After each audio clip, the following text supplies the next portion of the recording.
off-stage gameplay, I still feel like Ridley can go for those off-stage, you know, really crazy mix-ups. I think Ridley is going to be just fine too. Ridley can kind of box with Falco off-stage, right? You want to try messing around with a nair, try to crouch it again with a back air, something like that up against Falco. But right now, a lot of these early combos and multi-hits are doing pretty well here for Colin. Yeah, that forward tilt not safe on hit. Conk getting even more damage, 60% already. You can see Holo trying to get in with that run-in shield, gets the bread and butter. Can they get anything more off of it? No.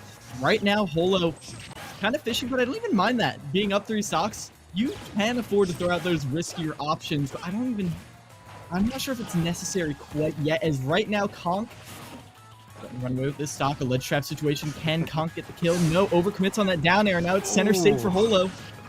That's right. We're seeing a lot of interesting options coming in from Holo, almost like they're fishing for kill options. But the thing is, you know, Cox only have 42%. So I'm not sure which game they're playing or if they're looking at the wrong stock count or something. But there are some curious options coming in for Holo, but really Holo's struggling to find any sort of significant way in. Falco is going to be faster. Falco is going to be jumping around a lot more. But getting those throws, trying to get some follow-up afterward is going to be the name of the game here for Holo. It's rough. There's a nice down tilt. No up air to follow up, though. Falco, great DI here from Conk, really to keep himself out of danger's way. Now we have no ledge invincibility as a regrab, but Conk doesn't quite go for anything. 174%, you're really on the heavier side. Falco, again, a character struggles a bit to kill. Let's see how long Holo can live for. These forward airs seem to be the main kill option Conk is going for. Tries to go for a back air right there, but nothing connects, and now at 186%, they have to get off ledge. Nice reflect, though, to force them to think twice. Side B right there. Doesn't combo into up air. Holo is hanging onto this stock, and that's terrifying for Conk. If Conk can't get this off with all the work they put in, he's still alive! Let's not forget about Rage. Now any significant hit from Ridley is probably taking out this Falco, no matter where on stage. It's going to be 219% of Rage. Still living on the right side. There's the laser for chip damage, 225%. This is Falco syndrome if I've ever seen it. Yeah, and Conk just keeps trying to call out these high jumps, and Holo is not giving it to them. And Holo, they're fine to remain content on the ground. Ridley's tilts are amazing. Throws out that forward throw, forward tilt, tippers, and viewers Conk right as they're looking for that kill once again. It was, you guessed it, a forward air once again that was called out by that forward tilt, and that disjoint at the end of the tail was enough to finish off that stock. Heartbreaking right there for Conk. That's got to hurt. But as I said before, Falco syndrome, that's a character that can stack up the percent. You know, I gotta say, Conk was pretty consistently outplaying Holo in neutral, I would say, for most of that game. But towards the end, it was those singular hits, right? It was when Conk started getting, again, greedy and thirsty for the kill, right? That now suddenly Holo's like, oh, you know, I can get some punishes off, right? Maybe I can grab an air here. Maybe I can get a down throw, try to go for a juggle situation, catch an air dodge back to stage, something like that, right? Something simple. And over time, the percent racked up, and suddenly you have a 225% Ridley up against a 90% Falco, where pretty much any strong hit for that Ridley is going to kill. And finally, as you said, calling out that forward air with a tipper forward tilt takes it for Holo, and now it's 6 stocks to 3. For Juniata over Dallas Baptist University. We're going to see who Dallas Baptist's last player is going to be, but they've got a huge mountain to climb, right? Only 3 stocks in there to deal with 6, and I think Ridley is quite a character that I think is pretty solid at taking stocks. So already you've got someone to kind of worry about front-facing, and then after that, you don't even know who's next, if you can make it that far. So there's a lot riding here on Dallas Baptist University's last player. Let's see if they've got it. Yep, it's going to be Frost Dragon coming in here for the final player. Hero and Joker is the name of the game for them. I honestly don't mind that for either. Both of them have the range to deal with. I mean, on paper, it's like, yeah, sure, go for the top tier. But I do feel like Hero has a pretty good argument here, too, with Hero being able to use, like, Drift Back Thunder, completely invalidating a lot of characters' horizontal games and having a lot of kill potential in that menu hidden away. I feel like either of those matchups could be good. I mean, the one thing we just got to be looking out for, consistently, it has been the killing that has been kind of the bane. I mean, it's the bane of a lot of people's existence. I stand by the fact that at a lower level, mid-level, even towards a high level, having your kill confirms on lock is the most important skill you can have above combo game, above neutral, whatever that means. You need to have your kill confirms. You need to know at the end of the day, if you have them at 80 to 110%, you can kill them off of a grab, off of a landing nair. Whatever you've got in your toolkit, you have to know how to secure those, because otherwise you get those runaway trains just like that. Yeah, honestly, that's a pretty respectable take. I can understand the importance of kill confirm, because on top of that, right, when you're looking for those kill confirms, those are suddenly very high pressure situations too. So it kind of teaches you to play smarter, right? Ideally, if you want to actually land that kill, you can't get greedy. You can't start fishing, because you are going to lose so many interactions because of it. So now if you kind of got an opponent down in your sights of, oh, this is kill percent, I got to start looking for my kill confirms. You can't just start mashing that all the time thinking, oh, it's going to work eventually, right? It's more about trying to play smart, trying to play around and maybe bait and condition your opponent into try and make those lands. So, not a terrible skill.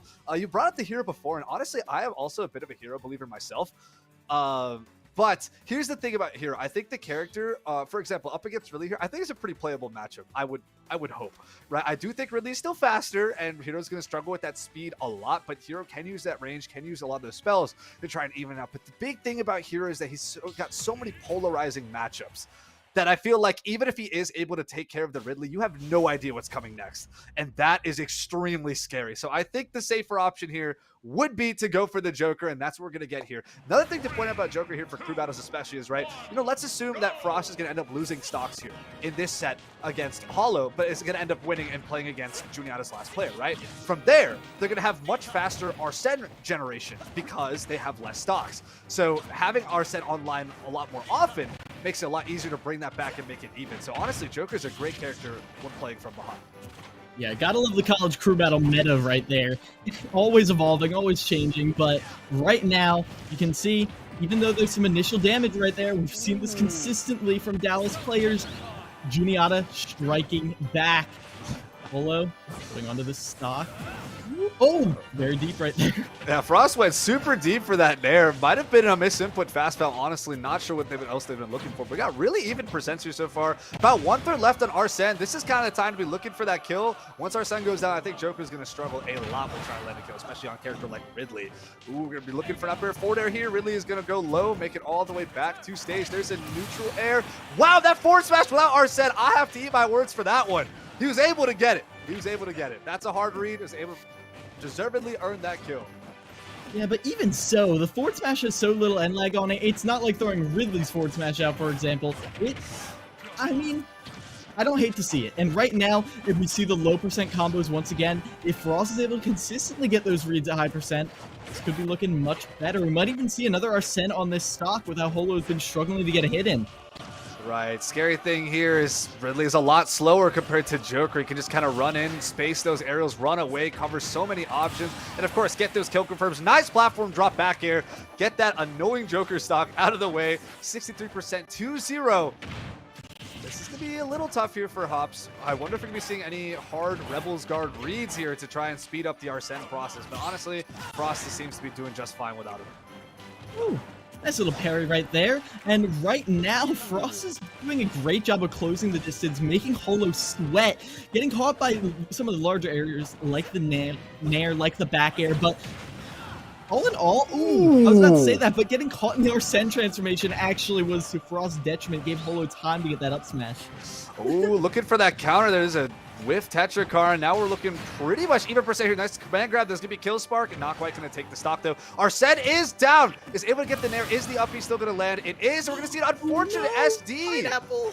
From Apollo's Ed. That's going to hurt so badly. We're going to see a pretty sick Joker combo to start off the stock. But, man, you hate to see it. I love those high pressure, very high percent tense situations. Nice dash attack in neutral. Sometimes you got to go for those raw kill options. And now, again, we're even one stock to one stock. Can Hollow close this out for Juniata? Or is Dallas Baptist University going to stay alive with one stock moving into the next game?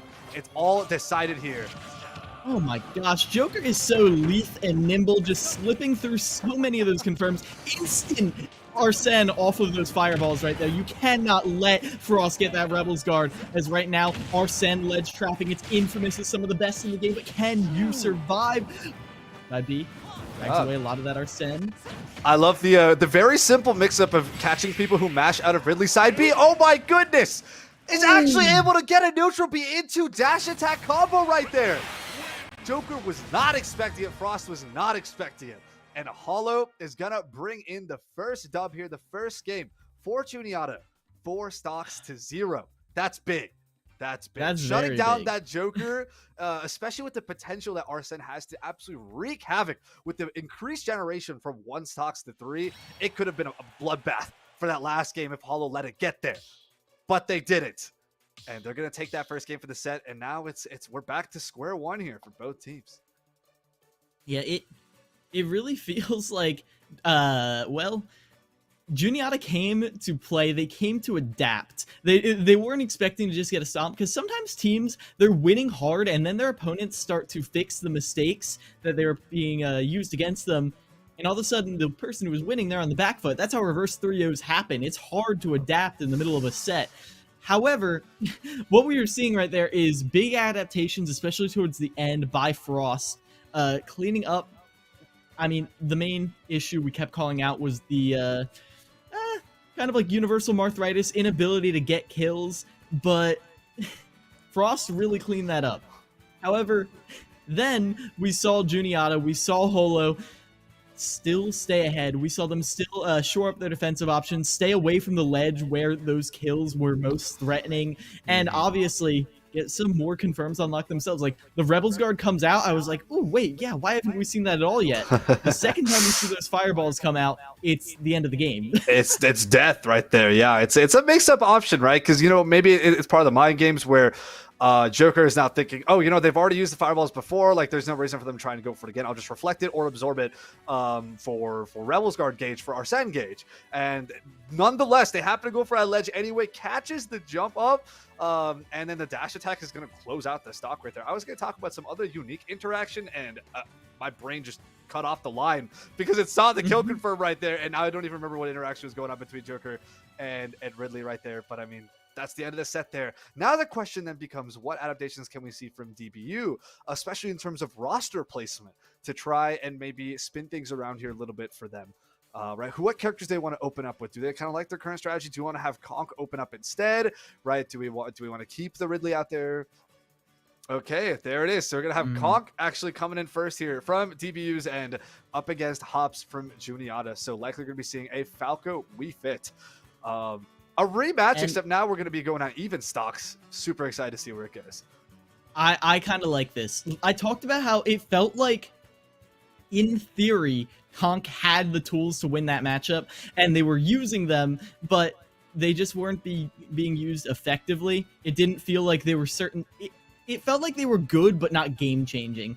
But we did see in the matchup against Holo that, well, they did have the combo game. They did understand how to rack up damage fast, how to secure kills at times. So if we do see Conk come in, they shore up their spacing, especially, get a lot of more landing hitboxes instead of just throwing out the forward air on shield.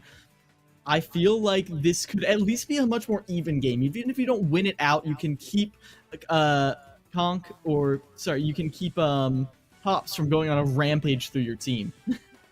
Absolutely. Whew, yeah, a lot's gonna be ready here on Conk to try and keep this more even with Hops, right? Last time we did see the struggle to kill, and that's, again, as we said, a pretty common issue, but especially one that we saw, I think, specifically from Conk, where they just had their opponents sitting close to 200%, a little below, a little above. Either way, that's really, really bad range. You don't want to have your opponent sitting there. So I think the Conk opener is to try to be more of a vote of confidence for Conk himself and try to push out these stocks, get more of these kills, and then have the rest of the team try to play the kind of cleanup game. And also, it's a more of a distribution of matchups too. Right, like DBU's Ridley player may not want to be dealing with as much of Hops as they were dealing with before, considering they're both openers last time. That whole back and forth of where the matchups layer and whatnot, that's very important to consider, how confident players are feeling and whatnot. Here's the kicker though. We still haven't seen Juniata's third player. Never got around to it. Never got around to it. And not to mention, in these crew battles, you can actually have a roster of more than 3. And from game to game, you can switch out the players that are actually playing the set of 3. So there's a good chance here, right? On DPU's end, they may not have the same 3 players they had from last game. We could be trying to predict, oh, you know, these players played these characters last time. Completely new player hops in, completely new character. I think, are we seeing a Joker here from Kong? This time instead of the Falco? Yeah, looks like it. I did know Joker was one of their main characters. I know both Joker and ZSS don't do amazing online, but as we saw from Frost, ain't too bad. As right now, Hops is on the end of one bread and butter, but not before they get a grab of their own. Everything's very even. However, I do like how Joker has a very good poke tool in that EHA. Yeah, I'm liking the Joker pick here over Falco. Of course, Falco is also great at zoning, but to some degree with the lasers, right? They actually apply hits down. They're pretty obnoxious. Annoying for neutral, but with how slippery Joker is and how more consistent his confirms are for damage and even for kills when we get to that range, not even bring up Arsene yet, right? I think this is definitely a lot more fundamentally well-rounded character. Maybe his combos aren't as long as Falco. He might not be getting off as much damage without Arsene. But at the end of the day, I think Joker still makes it work, and I think this is a pretty good option for this matchup. You know, WeFit is a bit of an unwieldy character, a little slow, but also deceptively faster if you're trying to go in with a heavier, bigger character like Ridley, and that's something that Joker can box with pretty well. Meanwhile, Hops is going to have to be a lot more methodical and strategic about what moves they bring out. Here is the first hit of forward air into drag down up into that down smash. These are the kill confirms I was talking about. Man, that was beautiful to see. Yeah, Conk, this is definitely more of a comfort character. You can see every single move flows a lot more easily into one another. Nothing feels forced, nothing feels stiff. But now you've got to get off ledge against WeFit. Just rolls right on through that ledge pressure. Maybe Hop's getting a little too aggressive right on top of the ledge, as trying to go for a lot of spaced aerials into jabs. But, I mean, as I brought up in the Frost set, Joker is a slippery beast. You cannot expect him to remain in one place for long, even through a multi-jab. That's right. Yeah, I think Conk is getting a little bit panicky right here with his own high percent, because I'm seeing a lot of like potential combo starters or like really nice neutral options, but we just see him running around, right? Partially, potentially strategy to try and get Arsene back up, but not able to build too much of a lead right now. Only 36% on Hops, while at 163 himself. Joker, you know, pretty reasonably in kill percent. Great magic reflect right there to get a big damage here onto Hops. Potentially kill right here. Great back air too, 163%, and that's 2 stocks up. This is huge for Conk and huge for DBU. Conk with the miracle opening for Dallas Baptist University. Exactly what they needed. Right here, I mean, this is looking exactly like what Hops did in the first game. Avoids that drag down, but air dodges right into the forward smashes. Conk keeps the pressure up. 184 on Joker is terrifying. Finally, forward tilt will finish off a stock. Deep breathing is online. WeFit can steal stocks, but we haven't seen it from Hops yet. Can they make a miracle happen? Yeah, big damage to deep breathing, right? It's almost like a mini Arsene that, you know, WeFit can try and counteract with. But man, loving these combos, loving these regrabs, and keeping the strings and everything flowing from Joker. There's a Rebel Guard. Ooh, great timing there from Hops actually at the up tilt. Perfectly not to apply all of that Arsene gauge. But, I mean, Arsene is still pretty much right about to be up. 75% here on Joker, 94 on Hops. We could potentially be seeing Conk getting a little greedy here, fishing for stuff. I did see that double back air, but, you know, back air is one of those safer options that you're not the most punished for throwing out. There is, you know, drop down back air. Probably looking for something off stage here. There's the down air. Goes for that forward air spike, gets the header right here. Was that an overcommitment? Is that going to end the game right here? As Conk is having trouble getting out of disadvantage, falls down with Rebel's Guard, but that's not a kill move. Does get another Rebel's Guard. They want another Arsene. They want it bad. Fishing for that be their detriment, or will it be what they need to win the game? Hops does bring it the last stock. Right, 112 here. That's a bit of that Conk kind of. It almost feels like sometimes when they have the high percent or they're like looking for the kill option, it feels like they play a little lost or like aimless almost, where it's more like they're playing a little bit more to a flowchart and just like, oh, these buttons should work. And sometimes it doesn't even check to confirm if the first hit hit the opponent. Still continues to go with it anyway. One example I can bring up is a fall down nair, and then he dashes completely the opposite direction and still presses grab. And I'm just like, whew, I don't know who they're trying to go for here. So maybe Conk's getting a little bit under the pressure and trying to rely a little bit too instinctually. And in doing so, committing to kind of these hard reads that should be a little bit safer if you try to play off reaction instead. finally. Not quite. Air dodges in, barely lives right there. Ooh, right there, Wii Fit. It's just barely managed to get back to the stage. Hops holds on right now. Reflects out. Hops is Scrooging. They cannot get this stock off of Hops. Hops is just always just a little bit out of reach. Finally, enough unsafe option out of shield. Conk reaps the benefits of the early lead that they built, but not before Hops made it look so much closer than it had to be. That's right. Yeah, great stuff to Hops there for taking advantage of that. A lot of whiffs there from Conk. The kind of aimlessness I was talking a little bit. Conk was going a little too hard on those buttons pressed, looking like a Roy player just a bit. But I think Conk will just be hanging perfectly fine here with that one stock on Joker. Our Sen gauge is going to go super high. Pretty much one Rebels Guard read of like on almost any move will do it for our Sen. We're going to be seeing our Sen very quickly and quite often in a one stock to 3. That's just the way the game mechanics work. It really ties well into the way crew battles, the back and forth kind of happen.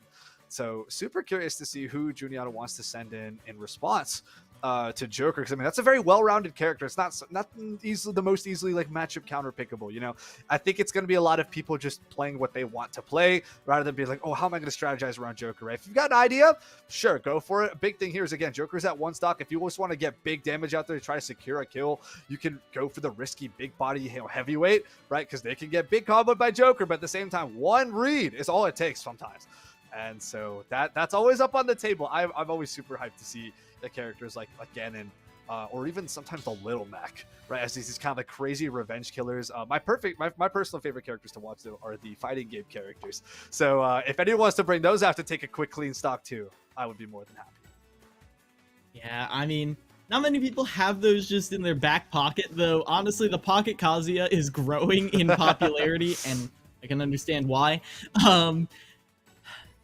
But I agree. A lot of what you called out there, you need characters in crew battles that can make comebacks out of nowhere, that can take stocks like it's nothing. And technically, every character in the game can do that, but there are some who are a lot better at it than others. Right. Whether it's through crazy reversals at ledge, like, honestly, an underrated one is Mario, who can just clip you at ledge with an falling up air, as we saw this weekend, and then boom, you're dead. Up air, forward air, gone. Yep. Or, you know, more traditional touch of death, such as Kazuya on the ground, Little Mac getting a KO punch at 20. Either way, though, it is going to be the Ridley coming out here. Ridley, I mentioned, does have ways to take stocks instantly. 2 smashes with forward smash are insane, or 2 frames with forward smash, but we didn't really see that much. And on to Kalos right here. It's going to be tough to lose the distance. I'm actually a little curious about this pick. Yeah, I'm also kind of curious all around. We did see Hollow play against Frost Joker last time, so maybe they're feeling like, oh, you know, Hollow feels confident about Joker. I think the circumstance is a little bit different here, though. And I think this one stock is more just about Joker doing as much damage as possible very quickly. Nice 35% string to start off, right? This is before our Sen's even getting involved. This is just big body things that Joker loves dealing with. So already 63%, Hollow's not found a win. So one thing to note here is Hollow's not playing the same Joker as last time. This isn't Frost. This is Conk, a completely different person, completely different player. So just being confident on the character alone, especially a well-rounded character like Joker, is really not enough. You have to be playing those mind games. You have to be keeping up the adaptation to try and deal with all players, all options, as fast, as quickly as you can. But right now, Hollow is struggling. I love how Conk is playing this. They're not always holding in. A lot of times, they keep holding in, and just as Hollow tries to get a counter hit, they drift back with an EHA or the gun, and makes it so it's this constant push and pull that Conk is always getting the upper hand in. That was 7%. You know, I was expecting something like this to happen to Joker, but not the way that played out. I wasn't expecting it to be a 7.5% stock where Joker didn't even get to pop out Arsene. I was expecting more, maybe the 30-40%, and then once Arsene comes up, it's just an absolute like bloodbath. But here we're seeing Conk play so smartly, as you said before, the weaving in and out, great punishes and finding those openings to get in and get big damage too. Like these strings are a lot longer now that Ridley is a bigger character that they can play around.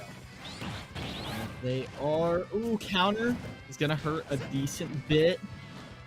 Right now you can see the confidence that Hollow had in the previous game seems nowhere to be found because Conk has made them be afraid. This is why I was scared of this pick, because how realistically does Holo close the gap right here? I mean, it's terrifying to go in against Joker like that. Finally gets Frost or Conk at the ledge, hard forward smash. Maybe they want these tech chases on the platforms, but even so, it feels like Conk who has the upper edge on this side of the stage more often than not. Yeah, great parry. I gotta say, this might be a bit of Joker syndrome too, but I really feel like Conk plays a lot better without Arsene than with. With Arsene, it was a lot more of your standard fishing for kill options or big damage. Oh. Wow!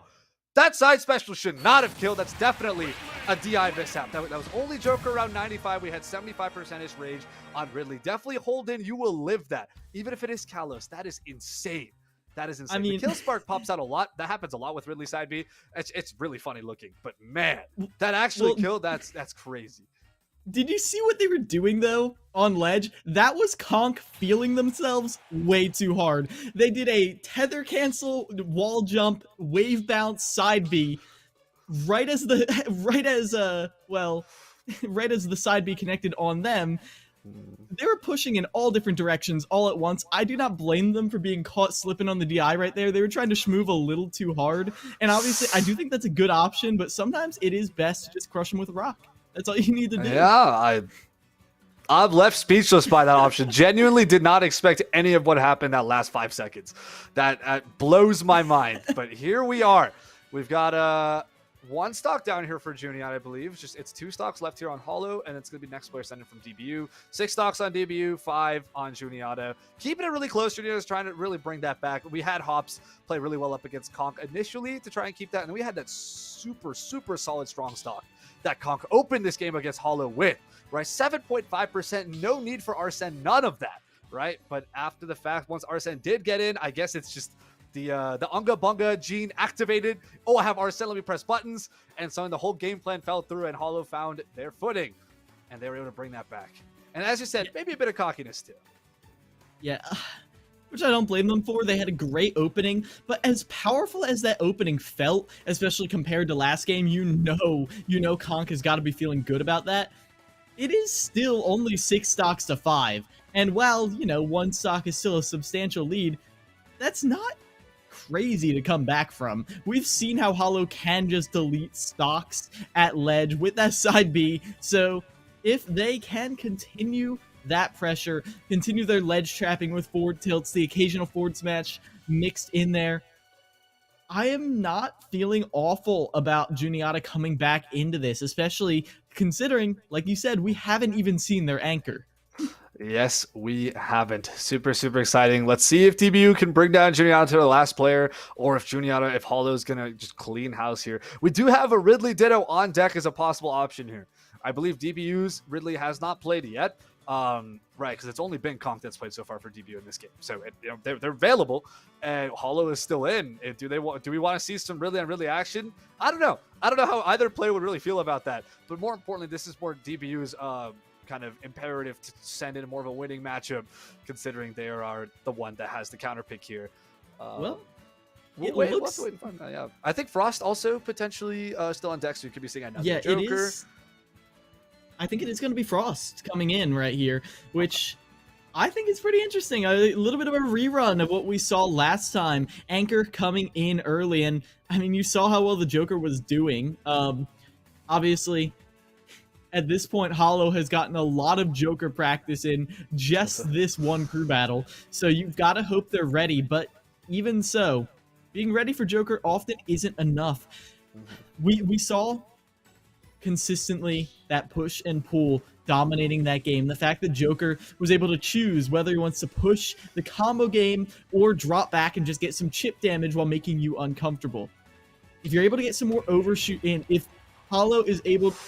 Okay, never mind. It's Hero coming in from Frost. We talked about this earlier. Yeah, so we are already kind of seeing how Holo and Frost Joker is going to go down. I was going to bring this up too, right? We already seen Holo kind of conquer Frost Joker last game. So I was like, for one, do they still want to send in Frost? Or for two, does Frost still want to play Joker? So looks like Frost is going to be the one to go in, but we're going to be seeing the Hero this time around. I think this matchup is playable. You're going to have to worry about speed.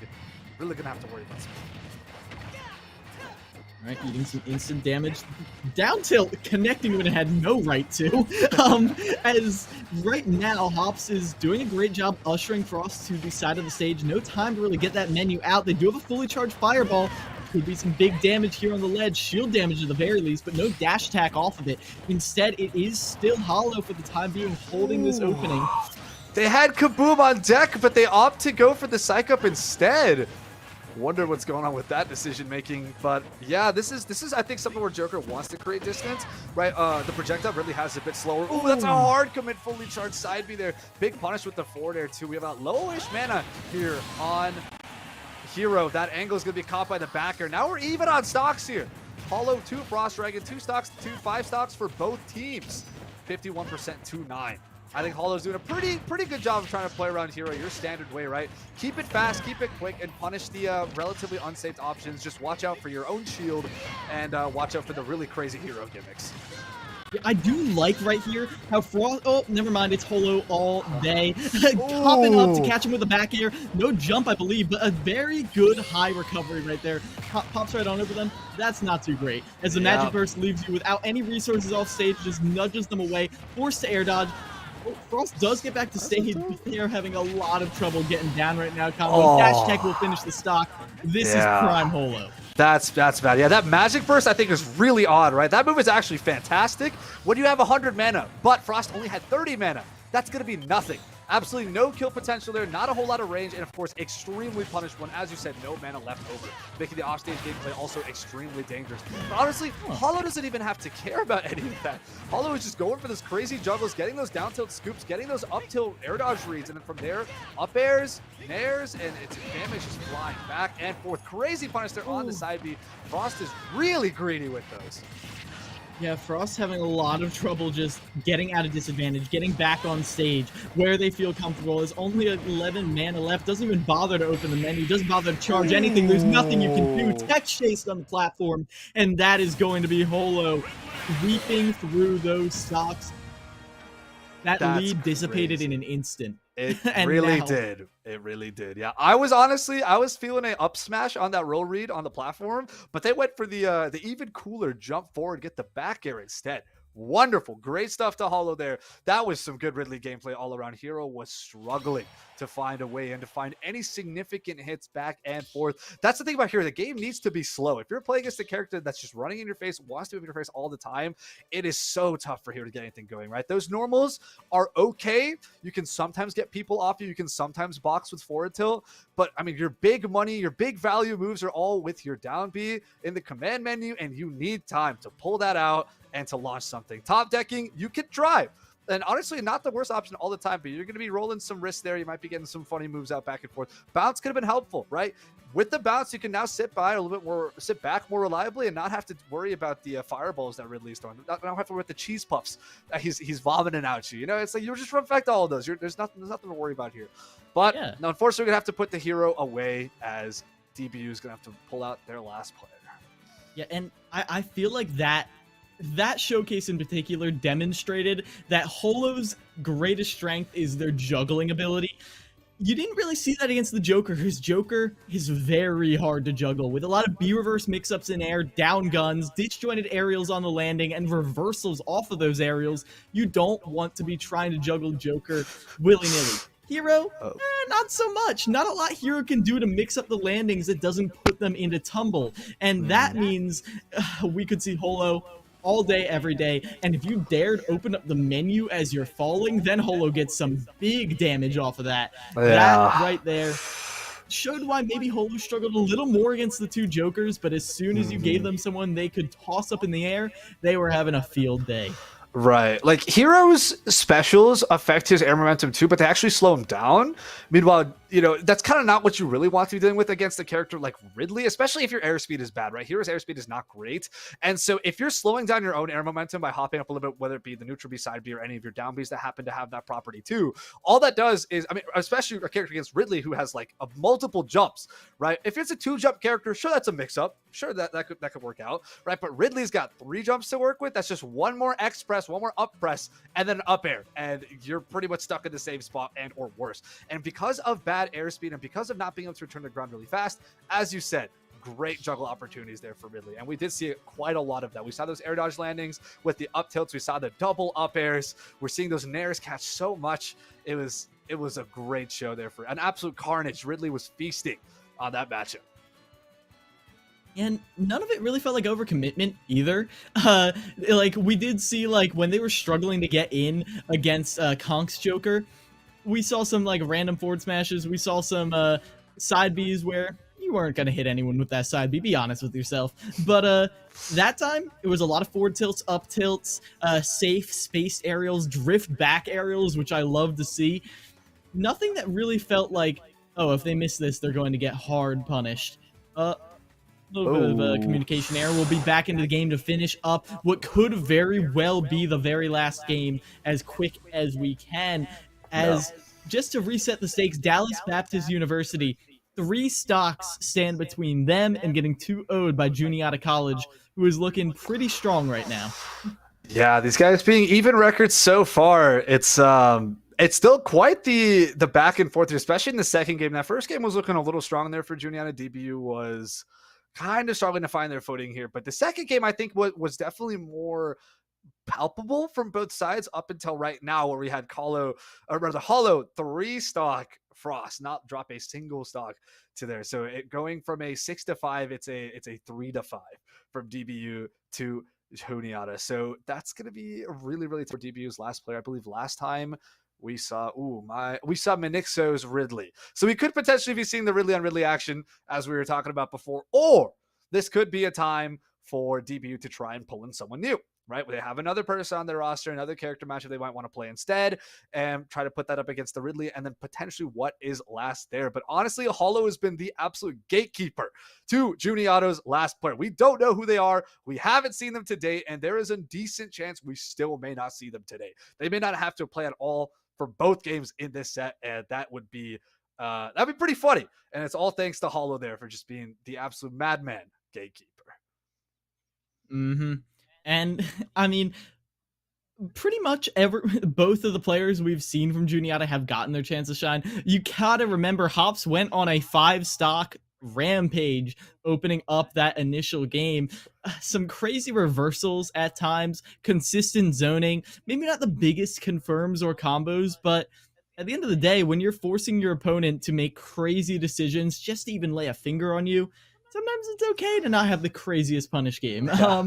As both these players have put on a show, Juniata has shown themselves to be a crazy competitor. Dallas has potential. Dallas has put the brakes on them. Dallas has put the brakes on Juniata time and time again, but they haven't closed. It always felt like Juniata sees them take 2 steps forward and then takes 5 in return. And with that lead that Juniata has built, they're feeling pretty good. As we did mention, they have a little disconnect. I thank you all for your patience as we're getting into that. I believe the arena just went down. Yeah, I think they accidentally disconnected. Nothing too crazy. They're just making up a new arena. We'll be jumping right back into that real quickly. Hope you all are having a fantastic day. If you guys are just tuning in right now, it is 1-0 in Juniata's favor, and it's 5 stocks in Juniata to 3 stocks on DBU. We could potentially be looking at the end of the set here in this next upcoming game. Hollow is still in with 2 stocks. We don't know who DBU wants to send in next. There's so many variables up there, so much pressure, so much tension, especially right here on DBU's last player, because this is their set life right now that's on the line. Right, this last player goes down, and that's it. They're down, and they're no longer an even record teams within the group. It's pretty intense. We will see a ditto, because I do know that it is going to be Minixo coming in. It's going to be Ridley on Ridley, 2 stocks.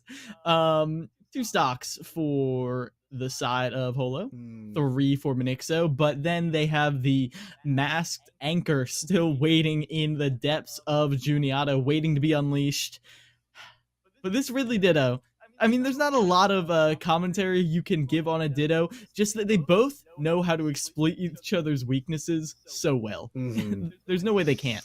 Yeah, it's going to be less about character matchup because, they are literally the same character. That's not really quite going to be too effective of an analysis. However, it's going to be a lot more on player habits and player's own understanding. Because ultimately, the Ditto is still a matchup you kind of have to learn to some degree. You have to know what works, what doesn't work. And so if either player is more experienced in this, or if, either player has more insight onto how to handle it or whatever, right? This could suddenly end up swinging very strongly in one person's way, even if it doesn't necessarily feel like they are significantly outplaying their opponent, or that they're just like way better or whatever. Those are variables that are also hard to quantify, for one.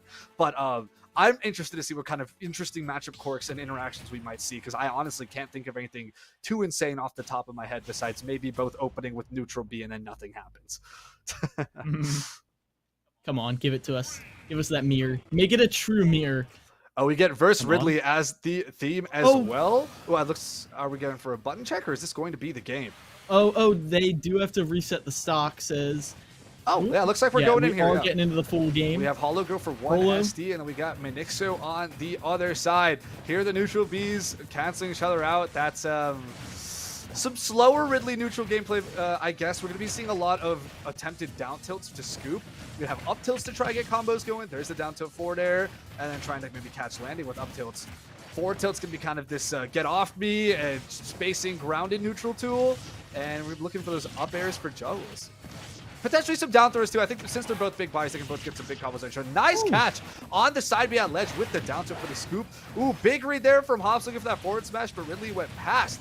Rather, Minixo went past and got the up smash in return. There is a side B. Send offline.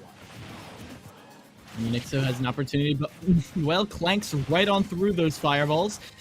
You can see Holo's playing this careful, playing this safe, knowing that they can take this stock away. Goes for the back air. I like that. That would have made a much stronger offstage situation than just going for the safe forward air. Uh-oh. Stage. And you get off ledge right here.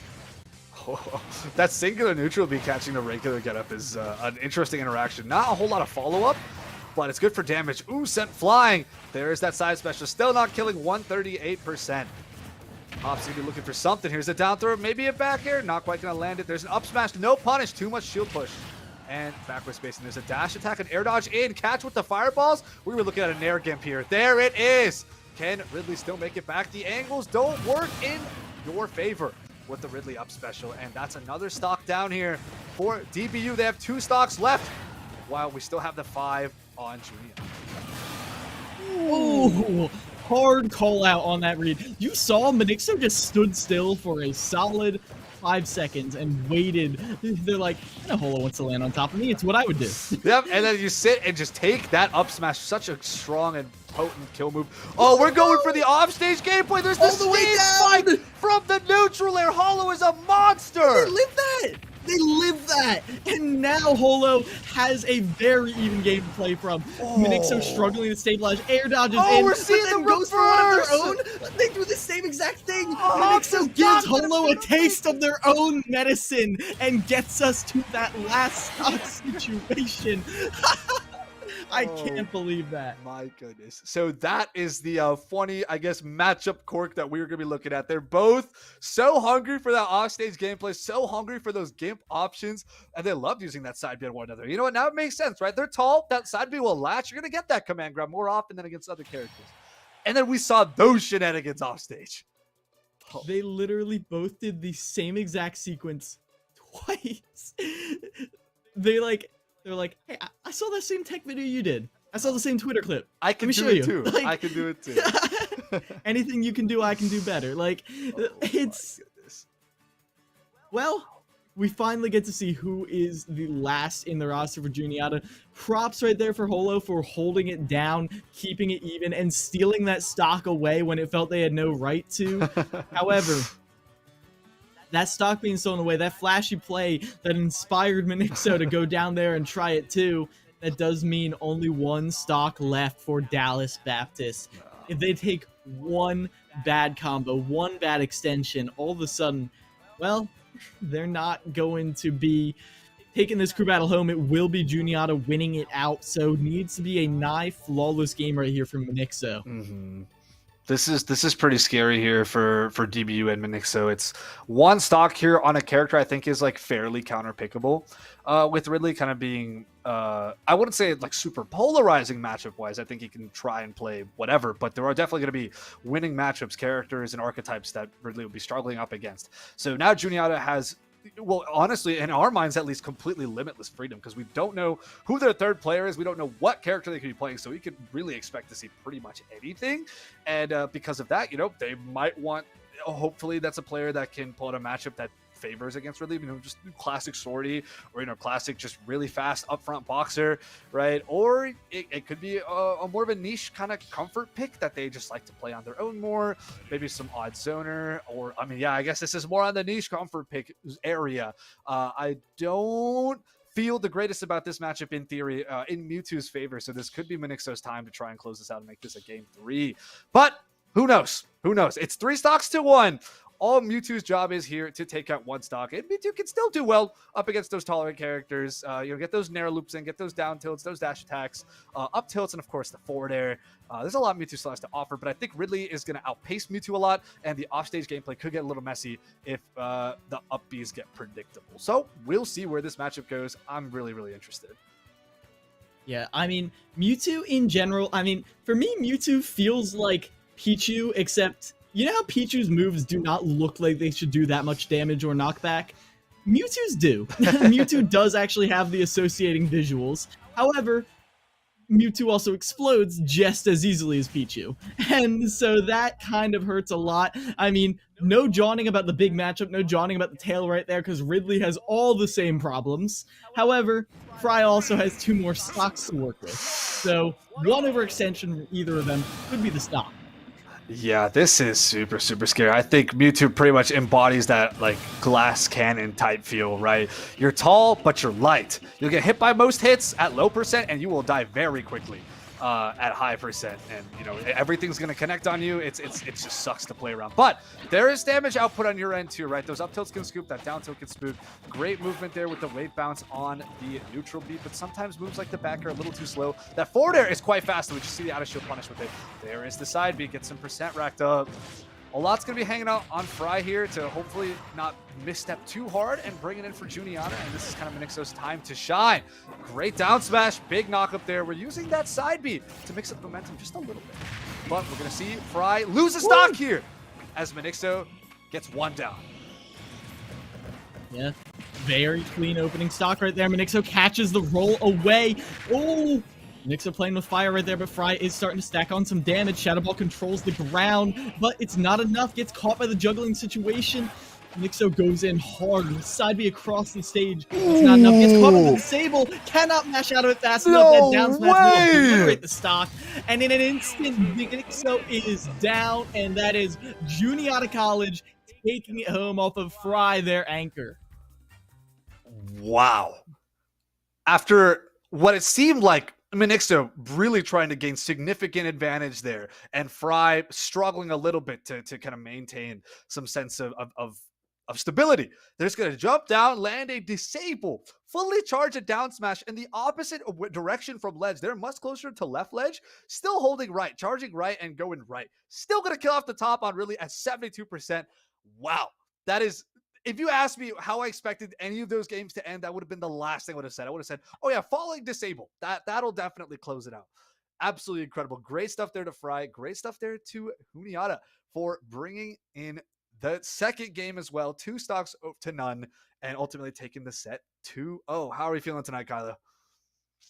Yeah. Overall, I'm feeling pretty good about that. Both these teams had a chance to show just how saucy they could get, but ultimately, like you said, Juniata coming up on top, and I think that's going to be just about it for Smash Brothers. But Esports U is not done yet. Stick around, because up next we've got an exciting Rainbow Six Siege match. It's going to be Wayne State versus SUNY Canton with Corbeck and Suga on the mic. So thank you very much for watching, and everyone else, stick around. We'll see you next time.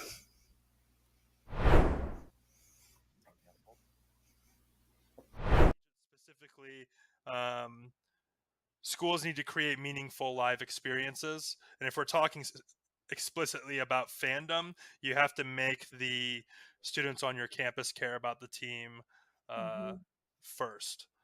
That's the biggest thing. Either you create a level of pride through community engagement, or through the team itself. Um, at a lot of schools, the groundwork is there for this. Like there are schools like UBC, Ohio State, with Buckeye Gaming Collective that have uh, clubs that number in the 2 to 3,000 range, right? So they have a base to begin with. At a school like Maryville, like we kind of developed it the opposite way. When I came in and started building our esports program, we had 3 kids in our esports club, and so we've kind of built the team, and then the club has followed, which is kind of the opposite for a lot of schools. But um, I think that we have to develop tribalism, and that starts with meaningful live events. And the more that these events, the longer that these events continue to be like only online, the less effective it is in creating that final goal. Agreed. Doc, you wrap it up for us, please. I would just say this: clubs ebb and flow based on their leadership.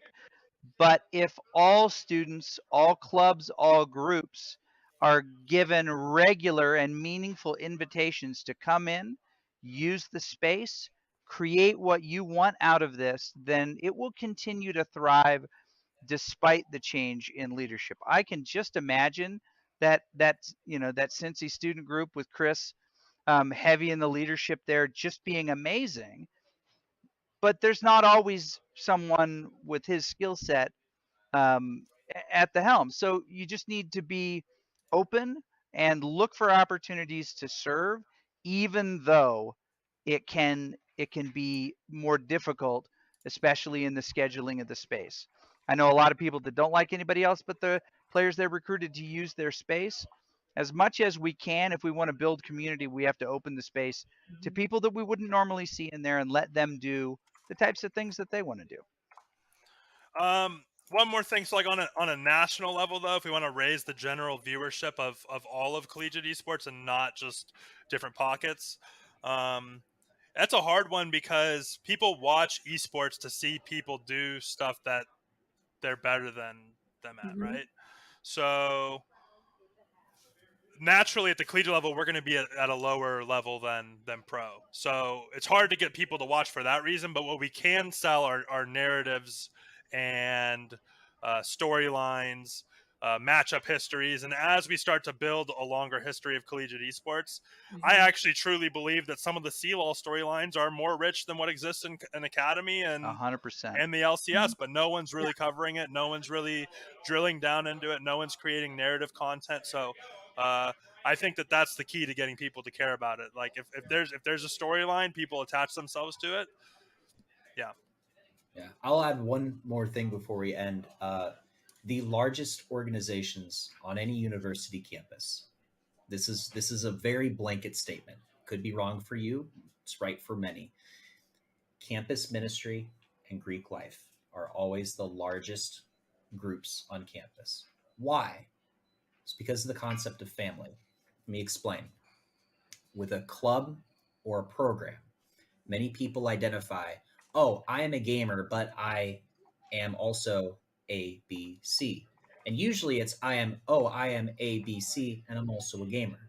Not everyone is a gamer first and foremost. And you're only going to capture that population if you're promoting purely competitive and purely esports. And so I said food nights and social activities.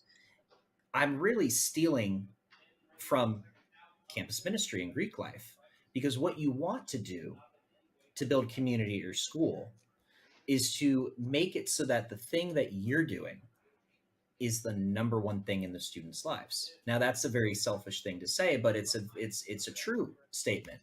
For you to grow the largest community, your community needs to feel that the thing that they're a part of is the most important part of their social campus experience.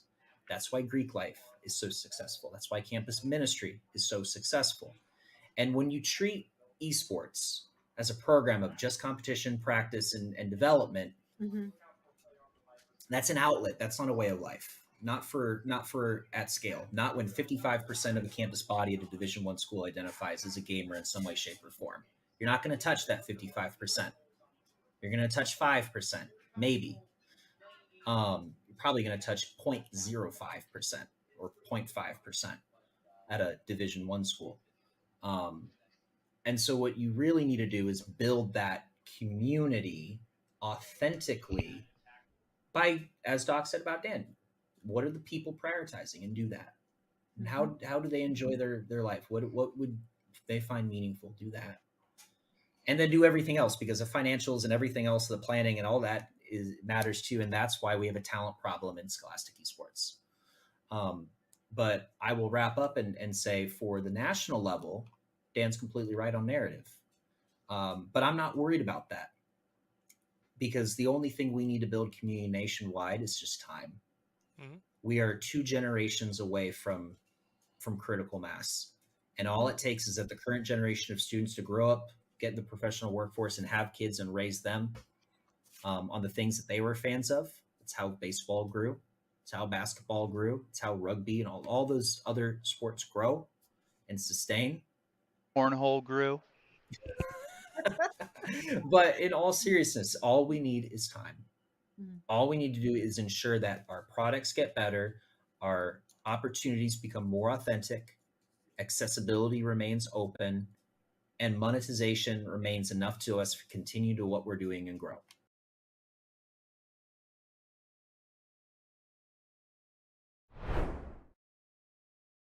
First, can you just tell me a little bit about yourself? Hi, so my name is Caitlin. I'm a part of Farmingdale State College's Esports Club. I am captain of the Valorant Green Team. I am a second semester sophomore at Farmingdale State College, and I'm 19 years old.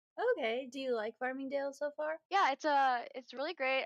The program I'm in is very specialized, and it's not offered that often in the East Coast, so it's pretty nice. I enjoy it. And what's your major? My major is aerospace professional pilot degree. Oh, wow. That's really cool.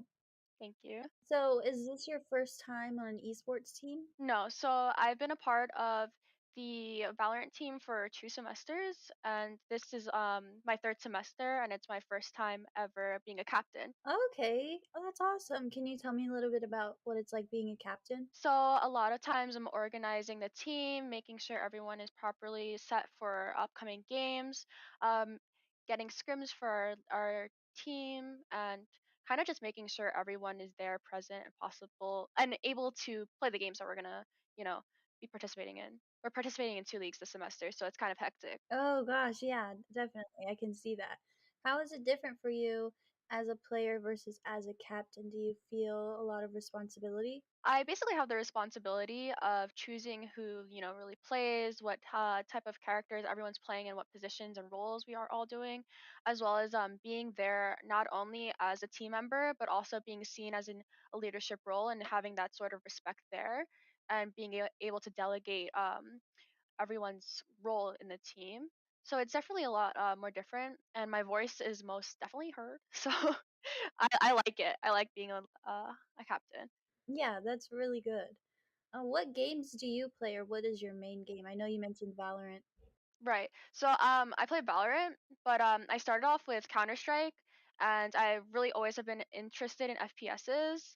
So that background has always been there. So my transfer onto Valorant was pretty easy. That's cool. What have you done to improve yourself in game over time? So one thing for my teams especially, I have open communication where we're able to really give our constructive criticism without taking offense. And me as a captain, especially being it being my first semester, I find it really important that everyone is able to come to me and communicate like, "Hey, Kate, I don't know how I feel about doing this," or "I want my voice to be heard about this specific thing." And just basically taking into consideration everyone's voice and having that open line of communication is really helpful, and that's something I find really important. Okay. Do you carry that strategy into your everyday life as well, would you say? Yeah, communication is really important to me, especially in aviation with crew members. You're always trying to communicate properly and efficiently to get the assigned goal completed, and that works in video games as well as in aviation. So I feel like it transfers very well, and I put my 100% effort in everything I do. I put 100% in the team, the leagues that we're participating in, communicating with opposing teams that we might be going against. All those things I take it really important and can transfer it very well into everyday life. Can you tell me a little bit about what you think about CECC and just competing in general? It's a lot of fun, and we're so grateful for the opportunity to participate.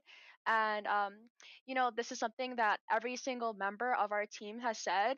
We've never had the opportunity to really compete in a fashion where it's not only fun, we're able to make friends, talk to other people from different schools. It's just an amazing opportunity and something we would love to participate in the future as well. Yeah, we're really happy you feel that way. When your team is competing with other teams, are there any specific teams or schools that your team kind of looks out for? I think we all have the mentality of it doesn't matter who the other team is. We're gonna put 100% effort, and we're going to maintain our mental, even if the other team is full of radiance. It's not something we're gonna keep in mind because we will be able to beat them. Fingers crossed. Definitely. Yeah, that's a really good mindset. As you probably know, March is Women's History Month, and you being a woman in esports, how do you think that has an effect on esports? What does it mean to you to be a woman in esports and as a captain? Just could you talk about that for a little bit? Coming into being a woman in aviation, which is already really a niche type of thing, especially women in video games, things like that. It's just we're kind of the minority, and keeping that in mind, a lot of times you have to represent yourself properly because you are representing such a small community. So I feel proud and honored to be a part of the women's in aviation as well as being a woman in esports, and it's a lot of fun, and just understanding that us girls are here too and we're as good as everyone else, and that we have the opportunity to be a leader in esports, and that we're equal to everyone. It's really important to keep that in mind because we're here even though you might not see us too often. I know you said as captain your voice is heard, but when you first started to be a captain, did everyone take you seriously being a girl? Was that respect there, or did you struggle with that? So I would say initially when I first got on the team, I was put onto a support role, and everyone knows that women normally play healer when it comes to going into any game, and now I'm playing more of a controller based or sentinel, which is very crucial for holding down sites. So by playing that now and then having those semesters in my backpack of experience, everyone has treated me with respect, and uh, I would hope it stays that way. And either way, I demand respect because I reciprocate that respect to everyone else. So it's definitely difficult, especially for girls starting out. That toxicity is there, especially even now. Whenever I play a game without my team there, that toxicity is there just for being a girl. But as long as you don't have that mindset of them affecting you because you're better than them anyway, it's fine. Definitely. Well, that's good. I'm happy that you're getting respect that you deserve, and that's awesome. And thank you so much again for your time, and I really appreciate it. No problem. I just wanted to add that our esports club as well, started only with 13 students and 2 teams in 2019. And now we're up to 19 different teams and over 350 students to date in 2021. Like that progress is there. And even if you have such a small, like, if you think that things are so small, realize that a community is there for you, especially being a female in esports. That community is there for you. Definitely. That's a great way to end it. Thank you so much. And thank you so much for sharing your story. I really appreciate it again and your time. Just thank you overall. That's awesome. Keep No doing what problem. you're doing. Thank you Thank for the opportunity. you. Of course. I hope you have a good rest of your day. You too. Thanks. Bye.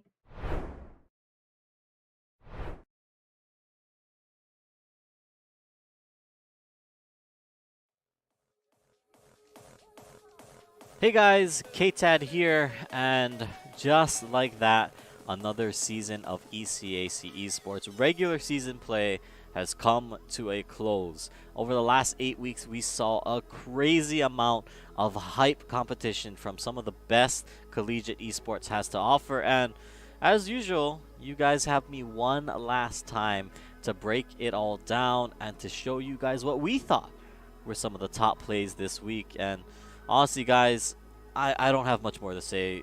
Just check it out because I think we've got some really incredible clips here. Let's take a look. In our opening clip, it's Professor Dementium with a straight boot off the stage to kick things off for Bloomfield. Got himself one. Kick back off stage though. But the air dodge is going to be that Bowser. He'll do it again and he'll also bring himself that down smash so he gets quickly back before that Falcon's able to take any sort of advantage. But well, you're gone. The spikes come through. It's a clean kick to wrap things up. And well, he's got one. He's got one stock for his troubles.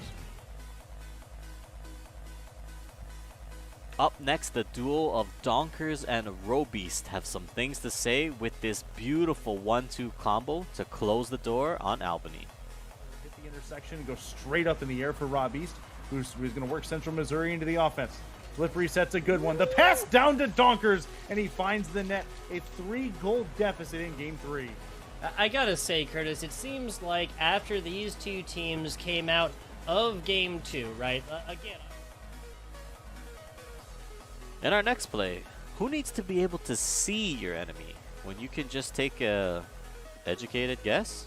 Great, 1-for-1 over towards Catwalk. There's still more where that came from. Myranium is next up, and he will take a couple too many fights. Solsta as well is going to be able to take a couple of fights, winning them both. It's a 1v3, and Novacorium won't be able to do anything. Johnson, Wales. At number 5, it's Saltonics with this huge flank onto Cole College to secure Temple of Anubis for his team. Right now, it's got to be just destroying it straight up. Maybe with the Coalescence, maybe the Supercharger, but that Riptire could just immediately rip through. Here's that Riptire. It does move Joker, but it could have been a catastrophic play. Now Nightbolt is pulled all the way off the point, and that's an easy one. Tonic's coming in with the triple off of that crucial Rocket Barrage, and that is all of them off the point. Now it's down to Joker just to get the touch onto the point. Tracer. Coming back to the Bloomfield versus Keene matchup, it was a clutch finish from Zenipu as he finishes off Brandon without dropping a single stock. No, one more Lisa in life. Lisa on life indeed for Brandon. Looking to hold the ledge, but a recovery from Zenipu. He says second time's the charm. He'll send him to the moon, and once again, Zenipu will not drop a stock. Last packing our way into the number 2 spot though, it's a 4K from Butta to cement the lead for Providence College. Back roads around the high ground to try and avoid that as much as possible. Oh my absolute days! Here was me looking for that Transcendence to counteract the grab, and no, it was just a big fat go button. In comes the pulse bomb, down goes SUNY Poly Wildcats. Phil, I can't remember the last time I've seen... Last packing our way into the number 2 spot though, it's a 4K from Butta to cement the lead for Providence College. Not much more. That tab can go a long way in the latter half, right? Now Retna bringing out that Stimmy, trying to get the opportunity to move the team in forward. Okay, there's that showstopper I was thinking about. It looks like D-Nuns is going to have that show stopped. Sal, not particularly far behind, a 4v2. But really starting to wake up here on the race. Yeah, wow, so impressive. And 4K there, just going straight through the entire team like a bulldozer. Will not stop until all are taken down.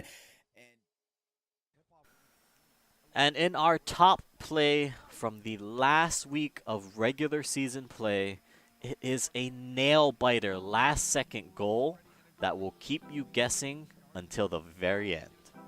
Leaves their own open, a little bit of high pass, you angle it in, but it's just off the top of the goalpost. Goalpost coming in deep. Matrix able to find something here. The demolition comes through. 7 seconds left for a true game win, but in overtime feeling incredibly likely. But tied out of a wide open goal. No! No! Orbital, the waffle iron has been flipped, and Farmingdale finds themselves up 4-3. 2 seconds left on the clock. The only hope for Louisville to win this out is with a kickoff goal. They cannot make a single mistake, or they will. And with that, I mean, what more do you guys want me to say? It was a crazy week to wrap things up, but it's really just been a crazy season overall with the addition of Division A and what I personally think is some of the most competitive action here in collegiate esports. I mean, what a season, and there's only much more to come. With the playoffs starting on April 4th, you guys can expect to see a lot more action that will continue all throughout the month, and that will wrap up on the week of April 25th. Now, if you guys want to stay up to date on all of that, make sure you follow us on Twitter at ECAC_esports, or follow us on Twitch at twitch.tv/ECAC_esports. Mondays and Tuesdays, matches will be lighting off at 8 p.m. Eastern. On Wednesdays, it is going to be the doubleheader of Rocket League and Overwatch at 7 p.m. Eastern. So make sure you guys are tuned in. And as for me and the rest of the crew behind the scenes that works on not only just the production, but these highlight videos for you guys, we just want to say thank you for joining us for what has been another incredible season.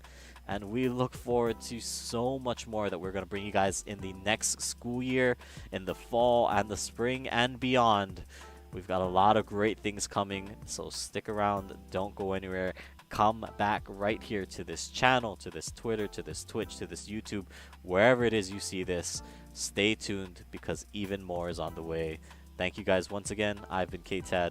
It's been a wonderful season, and we'll see you next time.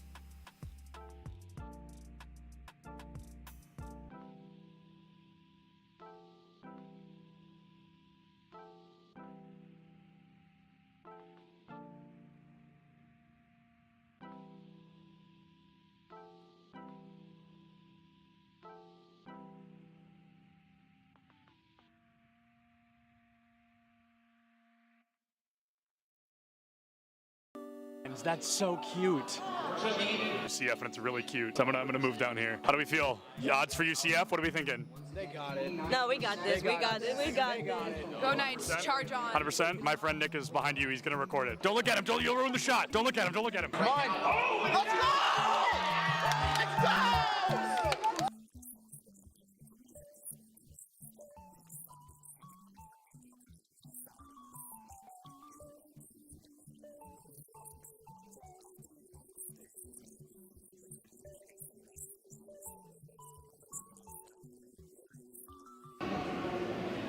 My smile's probably really creepy. I was just being weird. Oh, I love being in the shadows, though. Big shout out to the shadows. We could interview Dilly just because I think he's handsome. You weren't supposed to hear. Here's the thing about the event. I'm the greatest that's ever lived. Literally true. I know him. I think everyone knows that. I think everyone's aware of that. Hey, do you have a VIP access badge on? I actually have an all access. Oh, an all access. I thought it said VIP access. And that's only available for the best. That's true. He's right. That's a main stage TO right there. If this goes live, I'm suing everybody. It's all right. A video of me, the first clip is me saying, don't put that in. And then it was the first, cut the cameras. Oh, you're recording already? Great. So this is this is Bay State versus UCF. I believe something that we saw yesterday on day one of the tournament, but instead we're going to have that run back here. I think they're fighting for a spot in Grand Finals. Anarchy, one of the best Greninja players in the United States, currently struggling against a Terry. Terry notorious for that DLC privilege, being a very strong character with some very strong abilities. Greninja, not so much, considered one of the weaker characters in the game. The Falco player, one of the best in the United States, and he just got spiked by a Terry. Same Terry that took out Anarchy literally minutes ago. UCF still up by 2 stocks. This guy is looking to rip this team apart single-handedly. That is, I mean, nuts, to say the very least. Absolutely absurd. That was a disgusting spike. I cannot believe that happened. Will you hold the microphone so I can sign this? Sorry. For context, he's got a fan. He's actually signing something. He's so excited.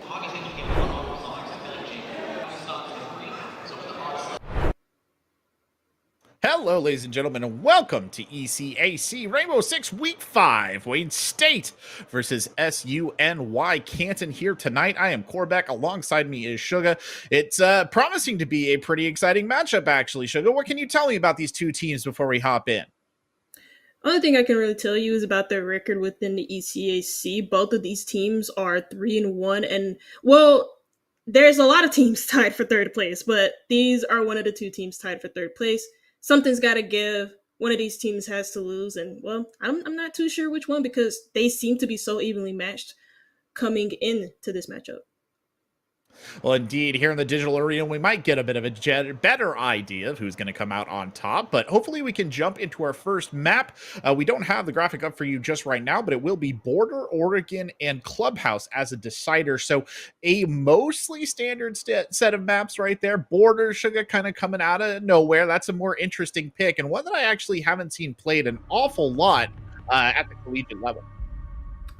Yeah, this is kind of like with the ECAC. This is kind of like my first time ever being one of my first times ever being involved in collegiate play. The first time, casting with you like 2 weeks ago, but of course, even in competitive play, apart from like T1, you don't see Border a lot, and this is a really surprising ban. Of course, when you take into like the size of Border and how Nook kind of plays into that. Of course, she is a very common ban and competitive nowadays, but on Border, I'm not too sure about that. That's actually a very valid point. Border is probably one of the smaller maps. There's not as much room for a kind of stealthy roaming character such as Nook to get the kind of value that we often see. But her ban there, I think, really goes to show how much a fear of Nook has sort of infected the meta right now. People are legitimately quite afraid of her. So not surprised to see her taken off the board necessarily, though I do agree it's a bit of an awkward fit for this map. Yeah, I mean, she also brings in nades, and nades are a big part of Border as well, especially when you think about the amount of power positions that can be played. Now, we do get to see Jackal and Valkyrie ban, two important intel grabbing operators on both sides of the coin, and then the last one is going to be Mirror. So Azami on a board here for Border, and you know what? That is also another shocking thing about the ban phase. So we're already running into shocks, and we haven't even started the first round yet. Other notable mentions, of course, they're both being shown here on our startup screen, but Thatcher and Kaid are both available here, which is going to make things, I think, a little bit easier for both sides. It's worth pointing out Mira in particular, I think, is an operator that doesn't have a ton of utility on this particular map. She's always good, right? I don't think we can ever say that Mira is a particularly bad operator, but I just don't see her factoring into a lot of the defensive setups that I normally see. So a little surprised maybe that we didn't actually see an Azami or a Kaid go, but here starting us off on this first run, it doesn't look like Canton will take that Azami. They're bringing a Doc in instead, and that's interesting. More recently as of late, and I know in both Challenger League and in Pro League, we've actually been seeing Doc and his counterpart Rook being played an awful lot more, so curious to see him in this as well. Yeah, with Doc, he gets the 200 HP overheal, so no matter what HP you're at, if you get hit with that stem pistol, you're right back to full HP no matter what. So that's also pretty interesting. And also another pretty interesting thing with Rook is I've seen this a lot on Twitter as well as Twitch chat. Sometimes I don't listen to Twitch chat, and sometimes I do, and this is one of the few times that I have. And that's like with Rook, he has this self-revive ability, and so for a lot of setups where there's a lot of vertical nade potential, Rook can be very, very useful in those situations. So I thought that was a very good point to share out there to the rest of the stream. But that happened so quickly that I didn't even get my second word out. The first pick happens onto just how magic as well. I'm questioning how Ija got that first pick. I'm going to go out on a limb, and we obviously didn't see it go down, but I'm going to go out on a limb here and say that it was a classic spawn peek gone wrong sort of scenario. Probably trying off one of those top windows there facing over towards the gates. And yeah, I mean, that's just that's the nature of the spawn peek game. Sometimes you get the peek, and sometimes the peek gets you, but a good start for the defense nonetheless. Triggering a proximity alarm right there is impressive, so that's going to give the defenders a reasonable idea of what's going on, and that's actually going to be a good kill by Revexity there to sort of start things off for the defensive side, keeping it at 4-4. They really need to try and contain the roaming of Oryx here. That's actually a pretty dangerous operator to have in the wild as they execute their breach. Yeah, you can't allow those Oryx to just run around the map here. Well, it'd be the same for any roamer, but at least they're taking care of the players that are in and around the site. ZCG falling, but Revexity, you mentioned him before, and they haven't set up anything to deny him the opportunity to play this aggressive with Country Road grabbing another already Sunny Canton and Wayne State University coming here to blows. Nasty finds a nasty shot onto Baka Bill, and now it's all up to Tommy Bullkiller. Or Terry Bullkiller, sorry.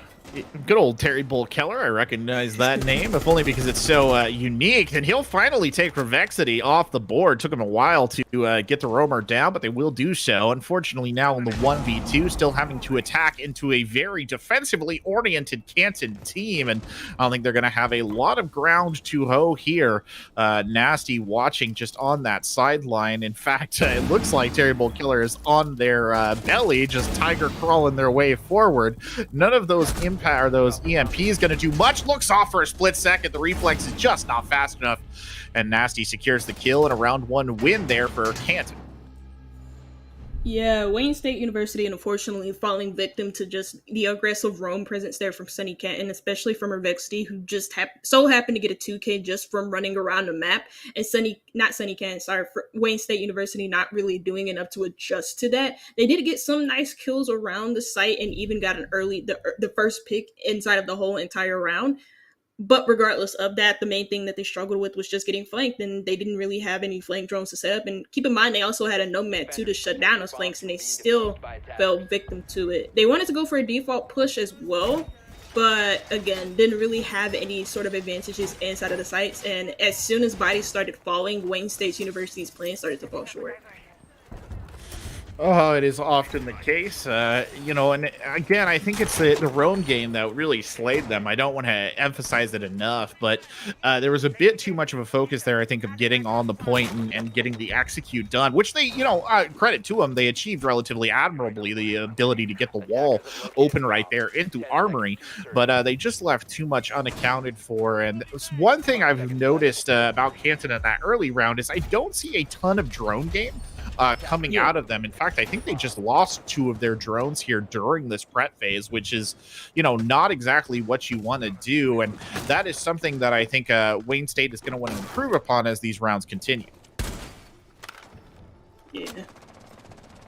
We mentioned that as well when the flank started to like become a problem, is that there's like no type of flank drone setup. Like Wayne State University didn't prep that beforehand, even though flanks are pretty popular in comp play and in ranked as well on border itself. But again, they're going for like the same default pushes that you would normally see inside of comp play. At least they open up this not the jail wall, but the tension wall. Get that wall open up an extra line of sight, but they don't even get the first pick. It's Country Road onto Bacaville. Oh, there you go. 4-4 again, starting us off here, and it looks a little bit like a familiar bit of tape, and this time, though, it looks like the attackers are having a little bit more of a struggle getting their way in. Terry Bull Color up on the top deck needs to be very careful. Revexity is up here lurking, obviously knows that he could potentially have to face off against someone. That Fuse trying to move into a position where they can actually bring their charges to bear. Always easier said than done for that particular operator. Also, he's got Nasty here on the other side of the wall. I don't think he realizes that at all. In fact, I don't think either of them know that their opponent is so close in the same ballpark. If they can kind of twig that, perhaps if the Oryx picks that up, never mind. Revexity actually falling back right there, leaving the Jaeger as the sole operator on the top deck right now. And, well, here goes the Fuse. That'll trigger the proximity alarm and should give a notification to the Jaeger that there's danger afoot. About 1:05 left to go. Like you said, the proximity alarm giving away the Fuse's position. He decides to fuse into small office, but doesn't find anybody for him. Revexity holding a long angle, but the T5 is just that, a pea shooter. And against the 3 armored Fuse, it's not going to hit unless you actually get a nice headshot onto him. Magic, though, trying to find a headshot, gets flicked on by IG, and that gives up some control towards that workshop-sized ventilation area where IG was just hanging out anyways. So Revexity may need to find a refrag, but Wayne State University, it looks like they just want to try and execute onto site. They push through the doorway of the tension of that jail cells area, and not finding a pick until IG, again in that workshop position, finding that kill early and is making so much use out of this position. But they don't know about Revexity's roam. They don't know about his flank. They're trying to get the plant down, but is anybody watching this properly? Now they know he's in the main lobby area. He tries to push through a wall. FBC deals with him. IG finally falls. It's Nasty in a 1v2. And the diffuser is planted here as well. That puts the pressure on Nasty. That carbine is good, but it's not good enough to stop the bullets of Terry Bull Keller right there, who whacks him as he walks past that hole in the wall. And it'll be around for the attackers. Wayne State getting on the board here early as well. So that even matchup we were thinking about, Suga, seems to be panning out, at least at first. Yeah, at first it was kind of worrying there from Wayne State University because again, they were starting to run low on drones at first. Their drone game wasn't really that impressive, especially not in the middle round situations when it came to like trying to find out the position of the roamers. They got their kills based on just Sunny Canton maybe just getting out of position at times or even just getting flicked on in unlucky gunfights. And those are the type of shots you want to hit, but when it comes to like how you actually want to attack, I feel like the droning should be a lot better from Wayne State University, and I don't think they'd have trouble agreeing with me neither. Yeah, I think you're right there. They've tried. I think they did a little bit better on that round, but some of the things that sort of stood out to me, for example, Terry Bull Keller having to pull up and sort of do their own droning on that top deck.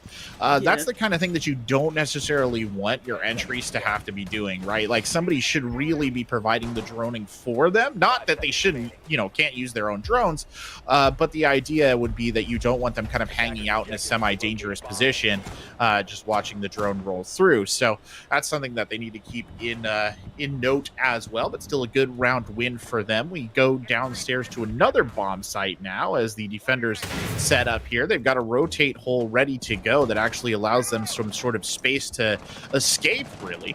Interesting, by the way, they have forsaken the dock, but they have brought Rook along to this particular party, and a Legion as well. Another operator we don't see an awful ton of, but I feel like you can always fit a Legion in, Sugar. You can always get one in there somehow. He's never bad, he's just never great. Yeah, that is the truth. I think his Legion of Mines aren't invincible anymore, are they? Or are they still invincible? I think they are still very hard to see. I can't remember if they're specifically invisible or not. Unfortunately, by the way, it did look like ZTG got zoned out right there, droned out, I should say. So we'll have to kind of collapse back a little bit, and certainly did so with great alacrity and reinforce here as they wait really for, I think, a solid entry from Wayne State, who's certainly taking their time.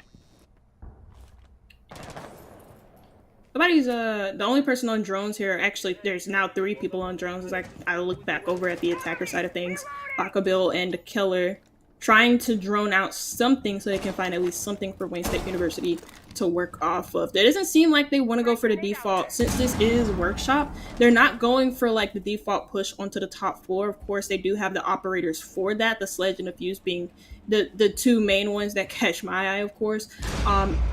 And they're not really going for that top floor presence or that top floor control on the map. Instead, they're going for a more horizontal take, looking to take this east side of the map, push the Rook out of this position. And one thing that Wayne State have been struggling with is the roamers. And so dealing with the roamers early on, or at least the players holding the extensions, is a really good idea from them. But again, they still have so much to worry about with Magic finding a trade after ZTG fell first. There you go. It's turning into a 3v3 very rapidly. A slow start building up into a snowball of violence here at the end. Just how Magic playing tightly off of that doorway will actually back up here and give a little bit of space, and I think that's the right call. You'll see the Gemini coming out here. Baka Bill swing in and getting the kill on Country Road. Easy as you please, leaving it in a 3v2. Revexity, though, again with the kill, making it 3 total on the match for him. Revexity now going to use the Oryx ability. No, he'll wave right off of that hole and come walking back. They're holding a relatively strong defensive position. Impressive finally getting the default cam down there. It's Revexity swinging out, misses his shots. Very lucky to get out of that alive. Impressive doubling back, looking for a target, won't find it. He turns the other direction, and Revexity with the dolphin dive into the shot right there. Well, that was a close one there for the Oryx, though, I must admit. Yeah, no. Revexity had a shot like that in round number 2, I believe, where he had like a long angle against the Fuse. The Fuse wasn't even looking anywhere in his general direction, and he couldn't really, because he wasn't shooting anywhere near the head. Instead, he was shooting at the body with the T5. in that situation, it was kind of like the same thing, but it wasn't like, oh, he didn't aim for the head, he didn't aim for anything. It was quite literally he whiffed almost every single shot, apart from the ones that mattered, and he did get the down and found a 2K at the end. Now we get to see Sunny Canton going over to the Armory lockers. And I mean, we talked about Wayne State University for like a majority of this matchup as well. And the one thing that's like consistent is the fact that they are very slow when it comes to their beginning round situations. And on a map like Border, that's not really okay. You have to try and take map control early, because if you let the defenders just go willy-nilly all over the map without shutting them down earlier on and claiming the space for yourself and then shutting down flanks, it can get really out of hand, and for the most part, that's what we've seen happen to Wayne State. Yeah, very true. And Wayne State, I mean, that wasn't the worst round I think we've seen from them. It just was a little bit hard there in the end. I don't think they handled the 2v2 particularly well. I saw a lot of indecision right there, I think would be the defining factor of that last 45 seconds or so, and I think that's kind of what doomed them. Looking over now, they're bringing a Rook out to play, the combination of a Rook and a Ying, interestingly enough. Two shield operators technically in this. Terry Bull Keller playing the Osa, who is a pretty much a discount shield operator if played correctly. And Capitao in this lineup as well. Check out, this is a weird attacking setup, I'm gonna be honest with you. Well, the one thing that we did talk about with Wayne State University was like pace and dealing with roamers. They're not dealing with the roamers with the Monty, but you know, at least they're gonna try and find an easier way inside of sight and execute, because that's also another thing they've been struggling with, is trying to get on side of sight and executing despite them getting the bomb down in round number 2. So now this time we see the Monty try and get some intel with his shield, and then it looks like he's now going to plant with the shield on his back. He has a smoke covering him, a good smoke blocking doorway and the rotate hole in between the two sites. And now that the bomb is planted, the attackers have the advantage. They also have the positions, but Sunny Canton, they have the shots. Attackers have located the bomb. Yeah, that's interesting, actually. That was really well executed, and this is sort of the dream scenario, right? If you're a Rook player, you get in, you get the plant relatively unharassed, there's no nitro cells in the pocket to really damage you, and it's worked out perfectly here for Wayne State. Nobody can step up and take this fight. Nasty, the only one left, detonating the pre-planted nitro, gets nothing off of it. Nasty desperately trying to make this happen, getting into a gunfight and then a punching match here with their Rook, and it'll be Rook who finishes him off. And well, I'll be honest with you, Sugar, that's probably the most effective Rook use I think I've seen in a very, very long time. It's a shame that it didn't come off. It's a shame. He almost could have gotten up to Kaid, but again, it was just the Monty plays. Really good Monty plays, really good initiation to get inside of the site, and it didn't seem Sunny Canton could have reacted on time. Also, a good smoke to just limit their vision and zone them out from their own site, which is, again, something that Wayne State University struggled to do, is just getting inside a site early, or not even early, but trying to make some sort of space happening.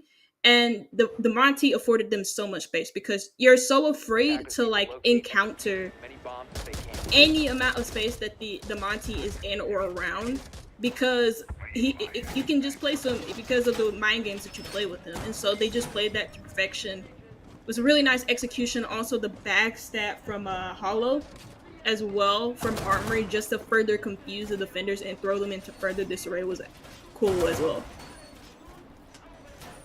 Very true, and you'll see now remains tied here as we go into round 5, and I think Canton probably a little frustrated, right? Theoretically, I think they were probably hoping for a better defender side than this. Obviously, they can still finish it off 4-2, but the specter of 3-3 definitely looms large over this match.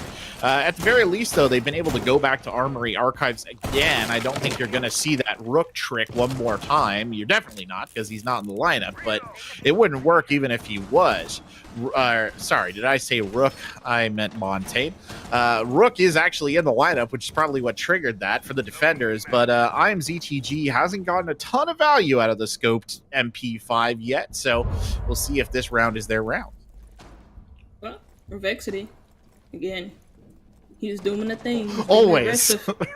He's always just been in I mean, obviously he's in the map because he's a defender, but he's always just been running around and causing a mess for Wayne State University. And it's nice that Wayne State have found some sort of adjustments because it's still early in the matchup, and it seems like for the most part they're catching on to Revexity's game and they're finding a way to shut him down early. But even then, Revexity does have teammates, and Nasty just hit a nasty shot, and that just so happens to be on the Twitch, so that's util clearance, util clear potential for Alfred.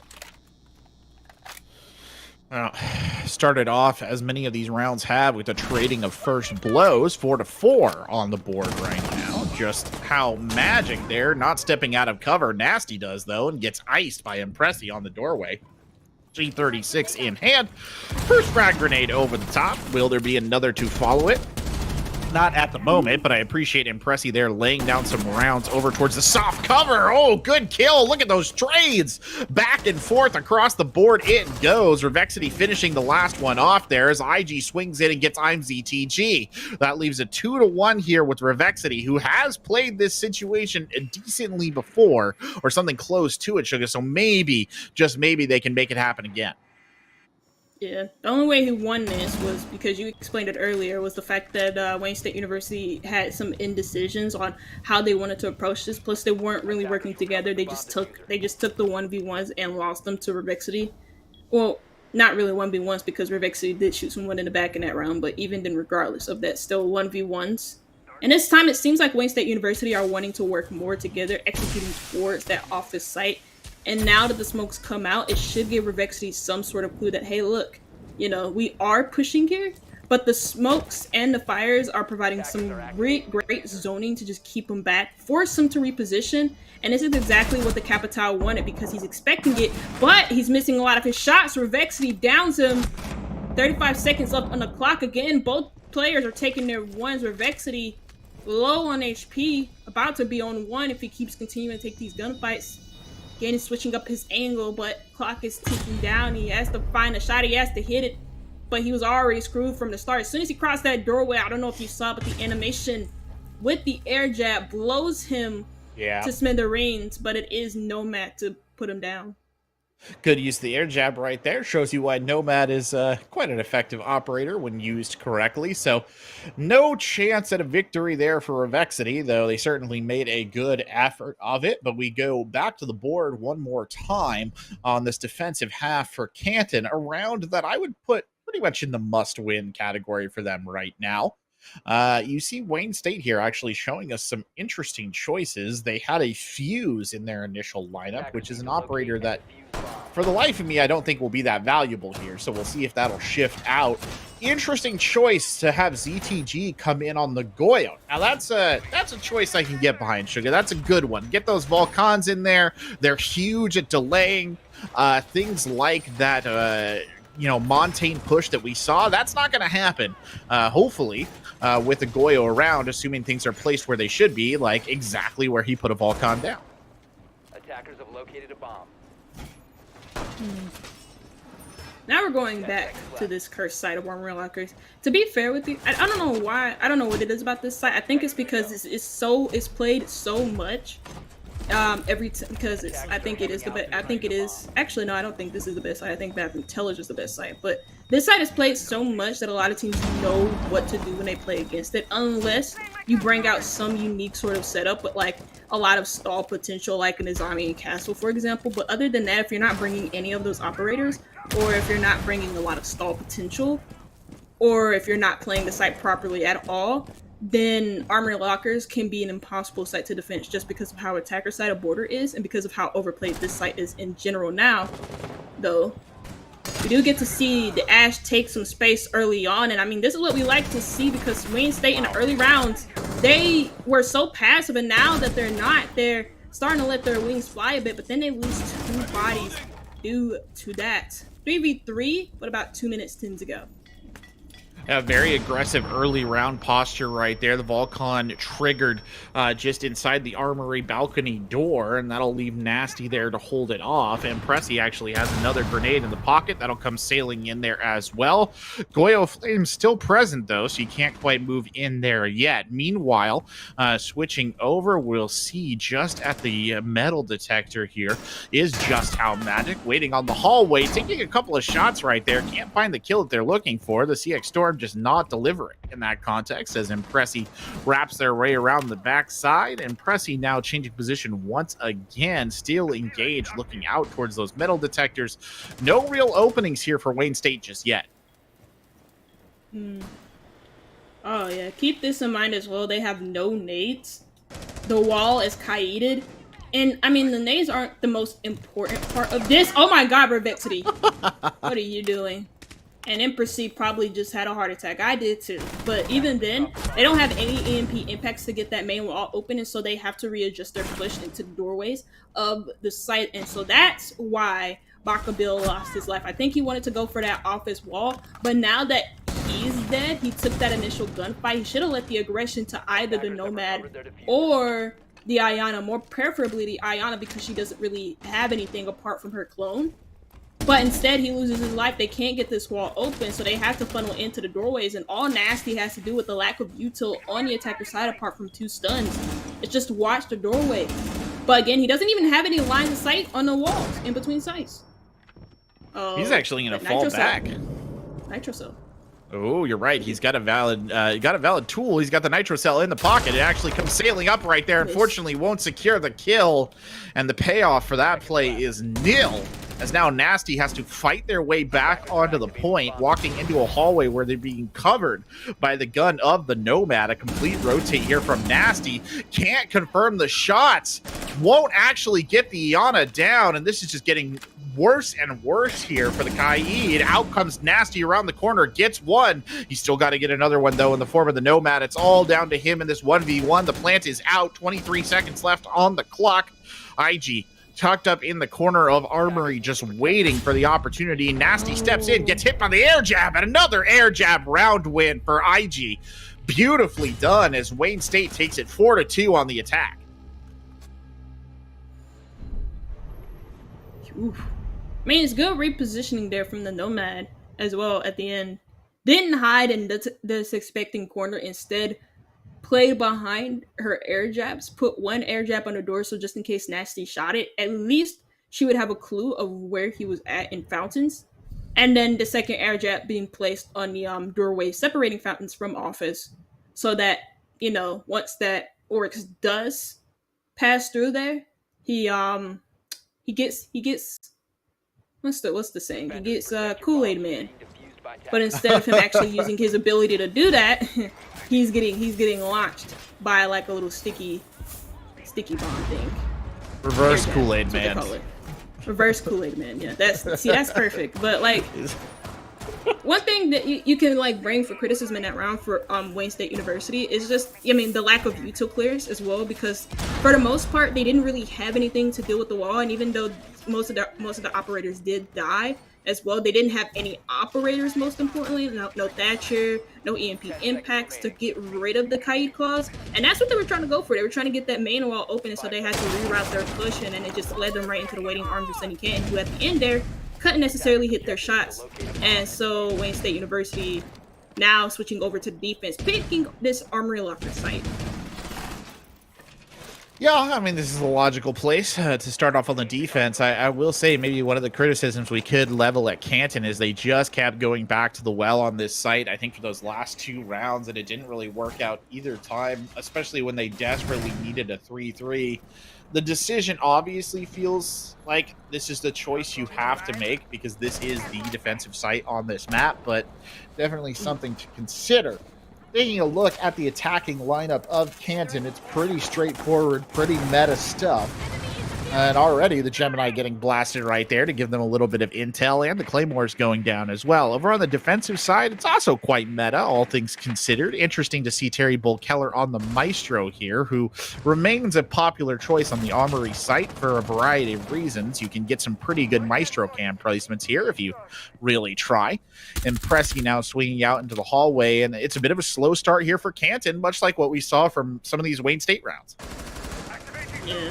The time gets slower, and you see like some of the value of a lot of the defender utility coming out, especially from the cameras and the Azami Kiba barriers. Now, IG gets the first pick onto Magic, and that's the Ayana already falling. So, seems like Sunny Kane are just, you know, at the end of the day, they know that they're taking a lot of time, but, you know, they're still rushing into these 1v1s, taking 2 heads off the bat. Hollow onto Nasty, onto Country Road as well. And Sunny Kane have a 5v2 lead. I must admit, the banning of the Jackal is looking more and more pertinent, considering how they really can't seem to handle roamers on either of these sides. Hollow in particular is just absolutely wreaking havoc right now on the Canton attack. Now also with the prospect that I am ZDG, oh my gosh, Lord, I am eating that. But he's the last one left alive, and he has not had a particularly great run here tonight, so I don't necessarily fancy his chances in a 1v4, but you never know. Even a broken clock is right twice a day, and he'll start off by getting the first kill onto the infamous Hollow. Still has 3 more to find, the Azami being one of them. She's trolling. You see that? Just brings out the Deagle. It's not really playing behind anything at this very moment. Does take off some health off of the Ace, so I mean that's pretty cool. And still gets the shot with the Deagle. I mean, a Deagle does a lot of damage, and even at that health, I wouldn't even expect him to be one tap. But still, nice end of round kill from the Azami. And Wayne State College, well, 5-2 lead, as dominating as can be. And by the way, this is their map pick. If you didn't know that, well, now you know. Yeah, a good start here for sure from the Wayne State crowd to come charging forth.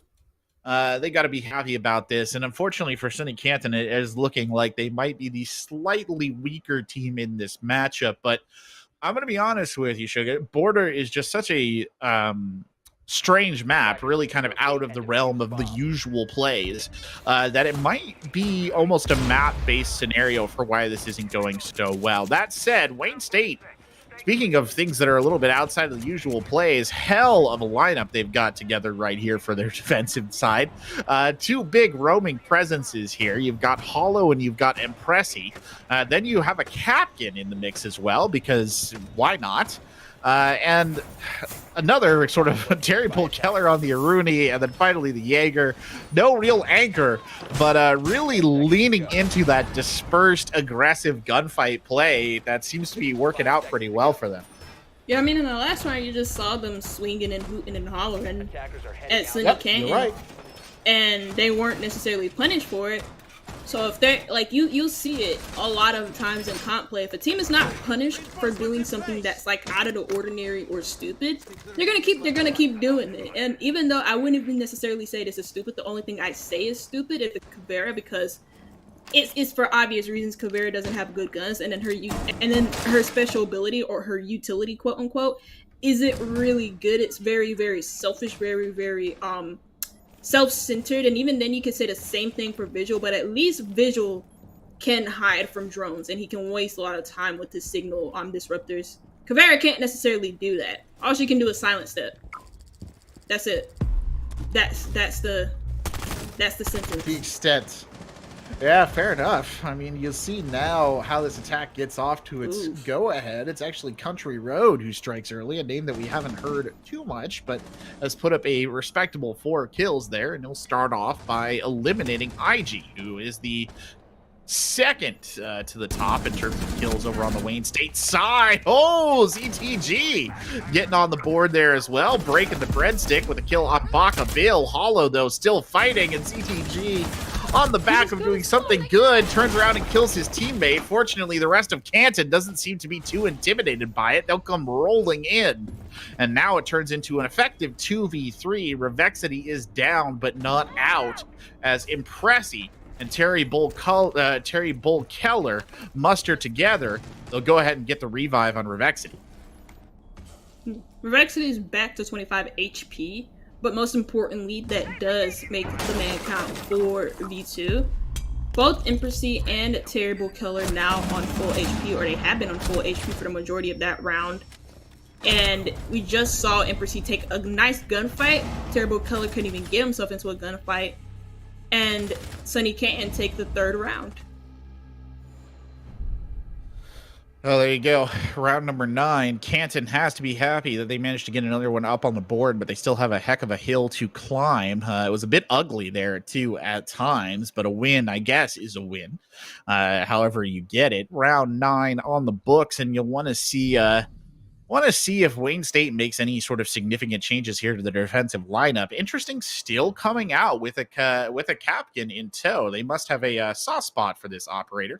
Ella, another trapper, getting some work in there too, and then bringing a pulse along. Okay, I'll bite on that one too, Sugar, because that's not a bad operator for these low ground sites. And Pulse is really popular though, mainly not really for this site, but mainly like workshop ventilations and armory, locker / office, whatever you want to call that, top floor, the only top floor site on the border. So like in the ideal is the same. You just want to play below and try and use your nitro cells to, like, you know, to fruition from with the nitro cells from below through the wooden floors, because destructible, and because if you just landed right below someone, you can just kill them almost instantly. Works every single time in your unranked and ranked lobbies, almost every single time, unless you're in like diamond or above, or plat and above, I mean. But even then, regardless of that, not a bad pick on the side like you mentioned, but we will see some nice little picks coming out here from the attackers. The Osa, second time in a row that we see her being picked for Sunny Canton. You see Hollow now playing off of the high ground position here, sort of lurking around, waiting to see if anybody is stupid enough to walk into their gun site. But it's Country Road securing the first kill again. Impressi getting taken out there, and Hollow firing a few shots, but not finding any targets from their murder hole. Seems relatively comfortable up there, though, all things considered. Nobody really trying to threaten the Ella, who will double back into the hallway. It does seem like Wayne State is very focused on a horizontal attack right here, at least in the first minute of play. I say that, though, and Nasty takes out Terry Bull Keller, does so on the horizontal level as well. Oh, Nasty's got another free kill. They don't even know that the Lion's in. He gets a chance there to reload. Baka Bill finally paying attention to where all those bullets are coming from as the flash grenade sails by, doesn't actually contact the target. They're gonna need Hollow to rotate back here. Hollow playing for free, gets I'm ZTG down, and suddenly it's a 1v4. So Canton has come sailing back into it with two very strong attacking rounds. You know, one thing that's been working out for them is those early picks turning in to this potential round win. If Hollow doesn't somehow clutch up a 1v4, finds one, finds two, the fuse goes down. Scorpion did get that recoil buff so long ago, so it is somewhat of an accurate weapon, and it does shoot extremely fast, hence the name. Scorpion finds a quad. Hollow surely not. Doesn't. Nasty on a swing from the bathroom doorway finds him, and that is Sunny Canton, my lord, with the fourth round only being one round away from tying it all up with Wayne State. Oh, hell of a round from Hollow, though. Credit where credit is due right there. Huge fight back.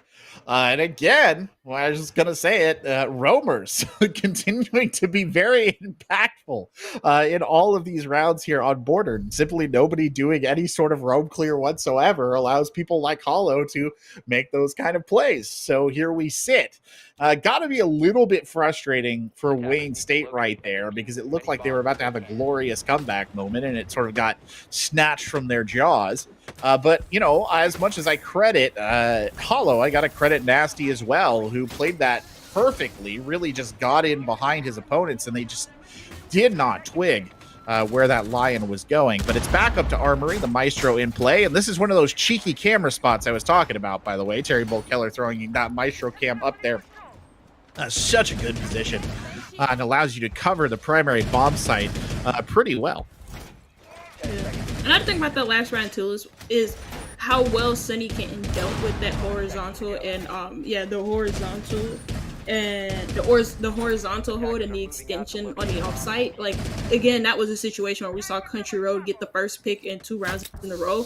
Same area in Wayne State College, just had no clue that he was going to do that again. It seems like as though Sunny Canton might go for a full push towards those east stairs, unless that's just them getting their position set up. Yes, it is with the Sophia just on that office wall. Drones will go out just to make sure everything is clear, whereas you will see the force come into work in order to help remove some of the power positions that are played in and around the site. Located by attackers.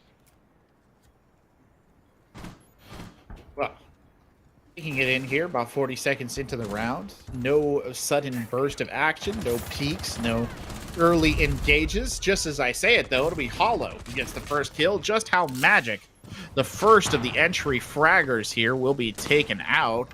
Meanwhile, I'm ZTG trying to get one of those OSA shields locked in on the entryway of Archives. It's not going to happen just yet, though, as Hollow picks off Nasty. So a little bit of revenge from last round. And now a 5v3 with at least one of the operators very clearly defined here for the defenders to seek out. And Hollow actually changes angles, looks back over towards this window, and surely enough, they've got movement on it. Good step up right there, actually stepping into the position of their drone, which I gotta give them credit. That's some smart thinking. I don't know, when like Alibi first came out, you saw so many fakes with her clones before, especially because of like because of Macy J. Macy J just started a whole movement with that. Now we see ZCG firing back with the kill on Tabaka Bill. Country Road below trying to make some vertical angles. And also shield coming out, but that's a nice impact to delete the shield so that he can deny the plant. Revexity on, but that's no fault of his as he now falls to IG. And Country Road, who hasn't been anywhere near his teammates, couldn't really find himself a position to support them from, is now left all by himself in a 1v3. Well, in that 1v3, I mean, it's not out of the realm of possibility. We saw somebody basically pull off a 1v3 last round, just couldn't secure the last one. But Country Road here sneaking their way ahead. That's a weird noise right there. It'll be the Banshee coming out to give him a little bit of a shock and to give away his location. And IG will be the one who finishes off the kill, catching him going into the main corridor up there. So Wayne State pushing themselves forward onto match point. Yeah, at the end there from Sunny Canton, I mean, you could tell they got a little bit desperate because of the way that they tried to execute onto site. Not really doing enough to like bait out any utility there from Wayne State University, Wayne State College.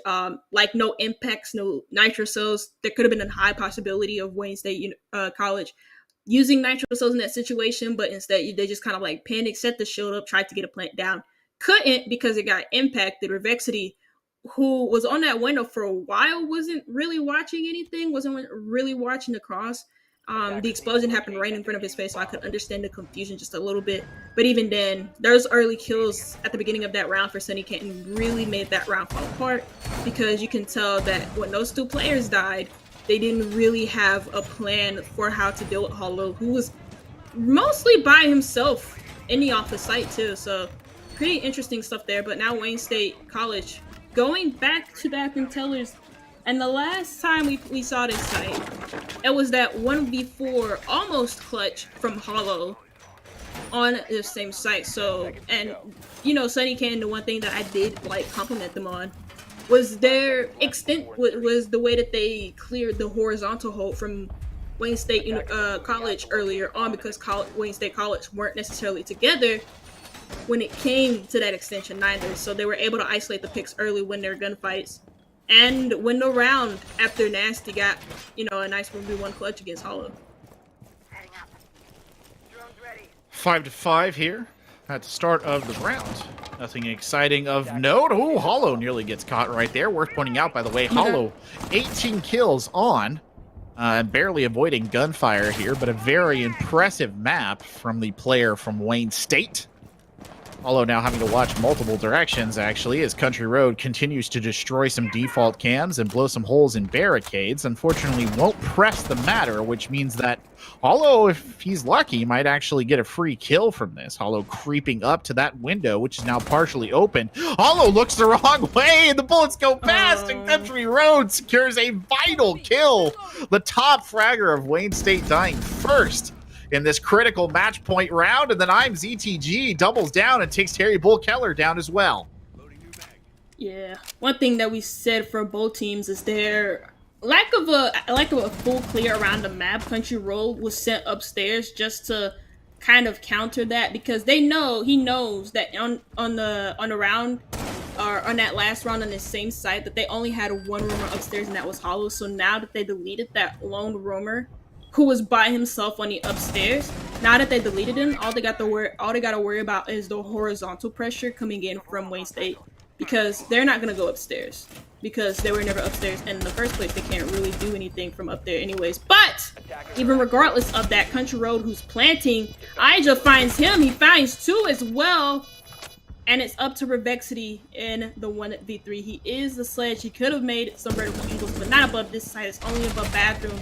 He's very unlucky not to be anywhere near the diffuser, anywhere near his teammates. Can't really trade them out, and it is Wayne State University to get, Wayne State College to get one back, and to also win the whole map. And now we go onto Oregon with them being 1-0 up. Well, there you go. Wayne State coming out on top, but I got to admit it got a little spicy there at the end. Definitely some fights over in the side of Canton, so I don't think necessarily we're at the end of the run. I will say again, Sugar, I do think it's a matter of kind of looking at the map, and maybe when we transition over to something a little bit more familiar, like Oregon, things might go a little bit better for Canton in those clutch situations. Yeah, again, that was a situation where we saw IG just get got blessed with 2 kills, and Revexity he couldn't really react on time because both of his teammates got destroyed, and he's just in a bad position to do anything. But that is the map for Wayne State College, and also the map for SUNY Canton. But we got 2 more, potentially, if SUNY Canton can win this next map, which is Oregon, and then maybe we'll head on to Clubhouse. But I think we will take a 5-minute break, so we'll be back soon.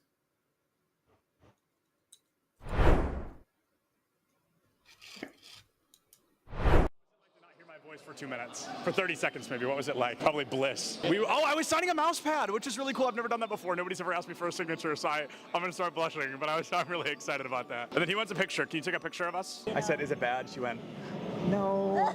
I'm gonna go ahead and take that as a yes. Turns out I can't tie a tie sitting down. What do you think is the appropriate face-to-screen ratio for a Valorant player? Face to screen, like how close I sit? Yeah, like how close should a player sit? Personally, I play really, really close. I think it depends on your eyesight, but for me, I like playing close because it helps me focus on my crosshair. Is the value of sitting close, the crosshair being the only thing in your line of sight? Yeah, that's pretty much the main benefit of it. It's so funny how close some of these guys sit. Oh my goodness. What do you think is the healthy face-to-screen distance for a Valorant player? I think it's all kind of personal preference. I guess I would consider myself like pretty close when I play because I like to zone in on my crosshair. It is the second person to say that. It's all about the crosshair. And then what's up with the horizontal keyboard? I don't know, like it just kind of fits like the form when I'm close to monitor. Like I don't know, it might sound cringy, but I like to like be one with my gun, you know? No, bro, I feel it. I feel it absolutely.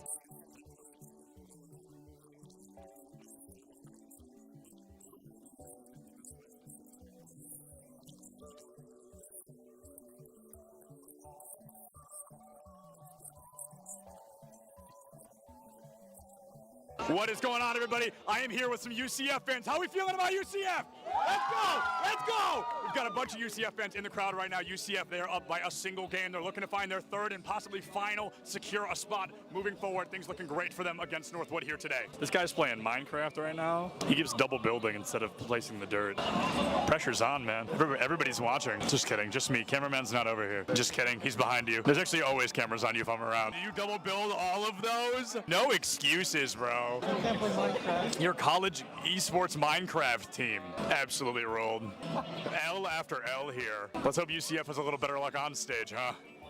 What is going on, everybody? I am Septilins. I have the honor of welcoming you to the Collegiate Esport Commissioners Cup here in Atlanta, Georgia. All right, that was good. That was good.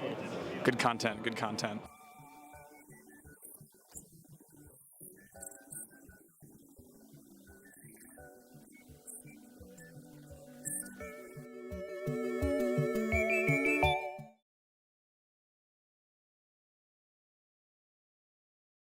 My name is Dusty. I'm 24 years old, and this is my first year at Bay State College and first year towards my bachelor's there. But I've been going to college for a few years now, or several years now. Cool. What are you studying? Right now, I am studying human resource management in Nice. business. Yeah. Do you like Bay State so far? Yes. Yeah. It's been pretty good so far. It's only been one quarter, but I like it so far. So. Where are you from? I'm from SoCal. I'm doing it remotely from Southern California.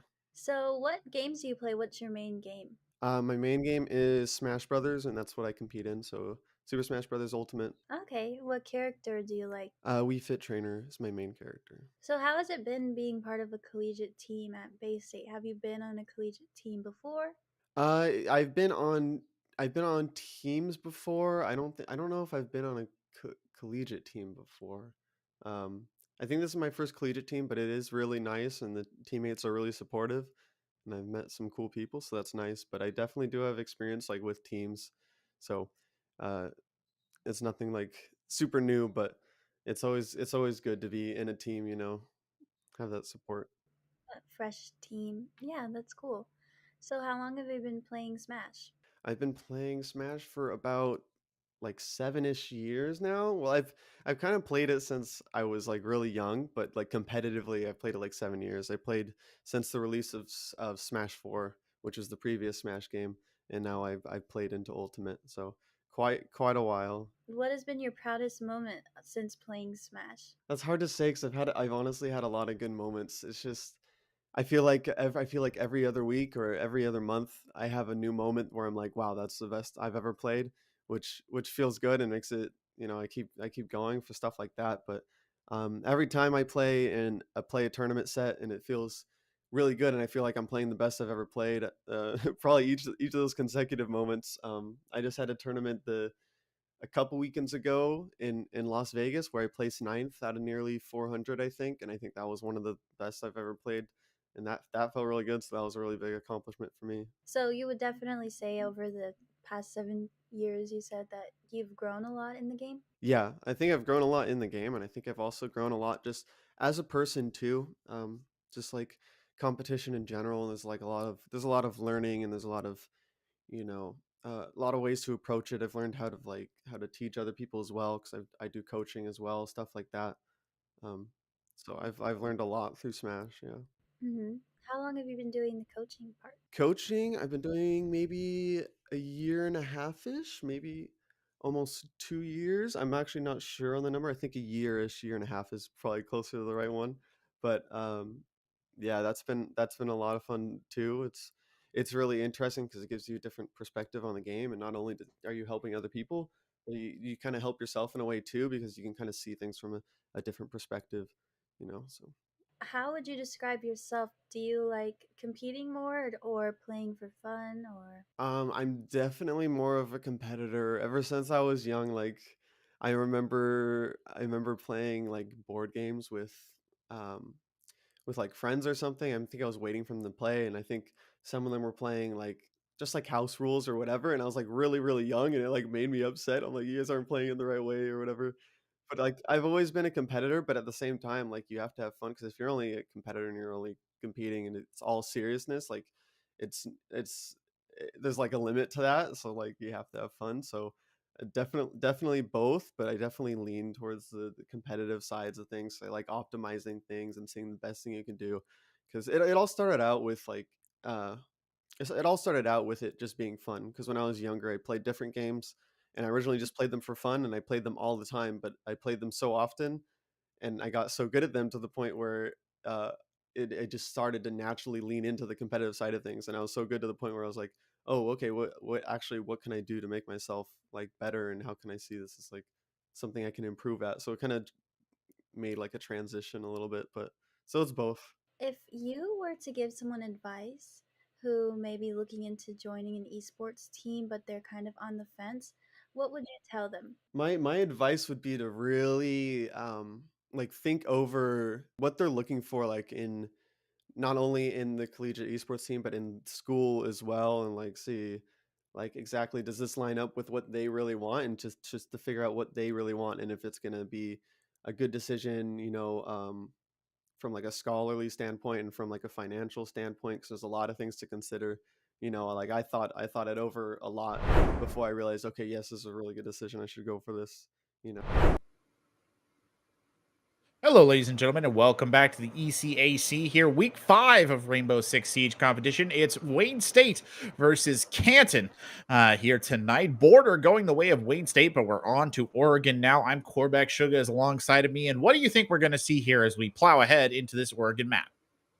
Hopefully not the same things we see on Border, because that was a very chaotic match of Border. A lot of the rounds where we saw both teams play, especially on their attacks, they weren't necessarily doing full clears. On Oregon, that has to change. Especially, well, depending on what sites you play, you will have to do a full clear. Most definitely on the basement, at least. So hopefully we will see some more of that. I think compared to Border, especially when you look at Oregon as a map, we will see like more default things just because of the type of map that Border is. And then keep in mind, Border's been in a map pool for, well, since the beginning of Siege. So, I mean, yeah. Yeah, it's one of the classic maps, one of the maps that a lot of people would say is actually kind of overplayed, but it always provides a bit of an interesting time. Like you said, a lot of positions pretty set, and hopefully we'll be jumping into it here soon so we can see what these teams can make of it. But even more so than Border, we will get back, I think, Suga, to that roaming problem, where over on Border, it was really roam city, right? Everybody who was out in the sticks coming back in was just hugely advantaged in terms of the kind of kills they could get. Nobody really checking for it. We did have the Jackal ban in the ban phase last time, which I think kind of precipitated a lot of that action. And I don't necessarily know if we'll see one again, just based on how the previous round went. Yeah. I think Oregon is the type of map where you could ban Jackal, especially if you're looking to have the type of impact on the room that you think you can. Maverick is going to be the first one out. I haven't seen a Maverick ban in Oregon in forever, but I'm not too surprised to see it here today, especially if Kaid ends up passing through the ban phase like we did last time. There goes that Jackal ban. Maverick would be the only one to counter him. So I would expect Wayne State University to at least ban that out. But even then, if they do ban out the Kaid, or even if they don't, Thatcher's still on the board because they've banned Jackal and Maverick instead. Yeah, that's a very good point. And Maverick actually getting taken off the board on Oregon is a development of note, because there are a couple of sites, especially thinking of second floor dorms, where Maverick is kind of important. This does leave other sort of operators, obviously, in the hard reach category, but none of them are particularly capable of delivering the grenades as well that Maverick is able to bring. Worth pointing out there too, Kaid gets banned out, but Thatcher does not get banned. So that will leave Thatcher on the board. It will reduce defenders who really want to secure the walls here against a Thatcher. They'll be forced to do bandit tricking. And it doesn't even look, actually, going up to dorms, it doesn't appear that Wayne State, or I should say Canton, is even going to enter into that kind of competition. They are running a hard breach denial-less lineup.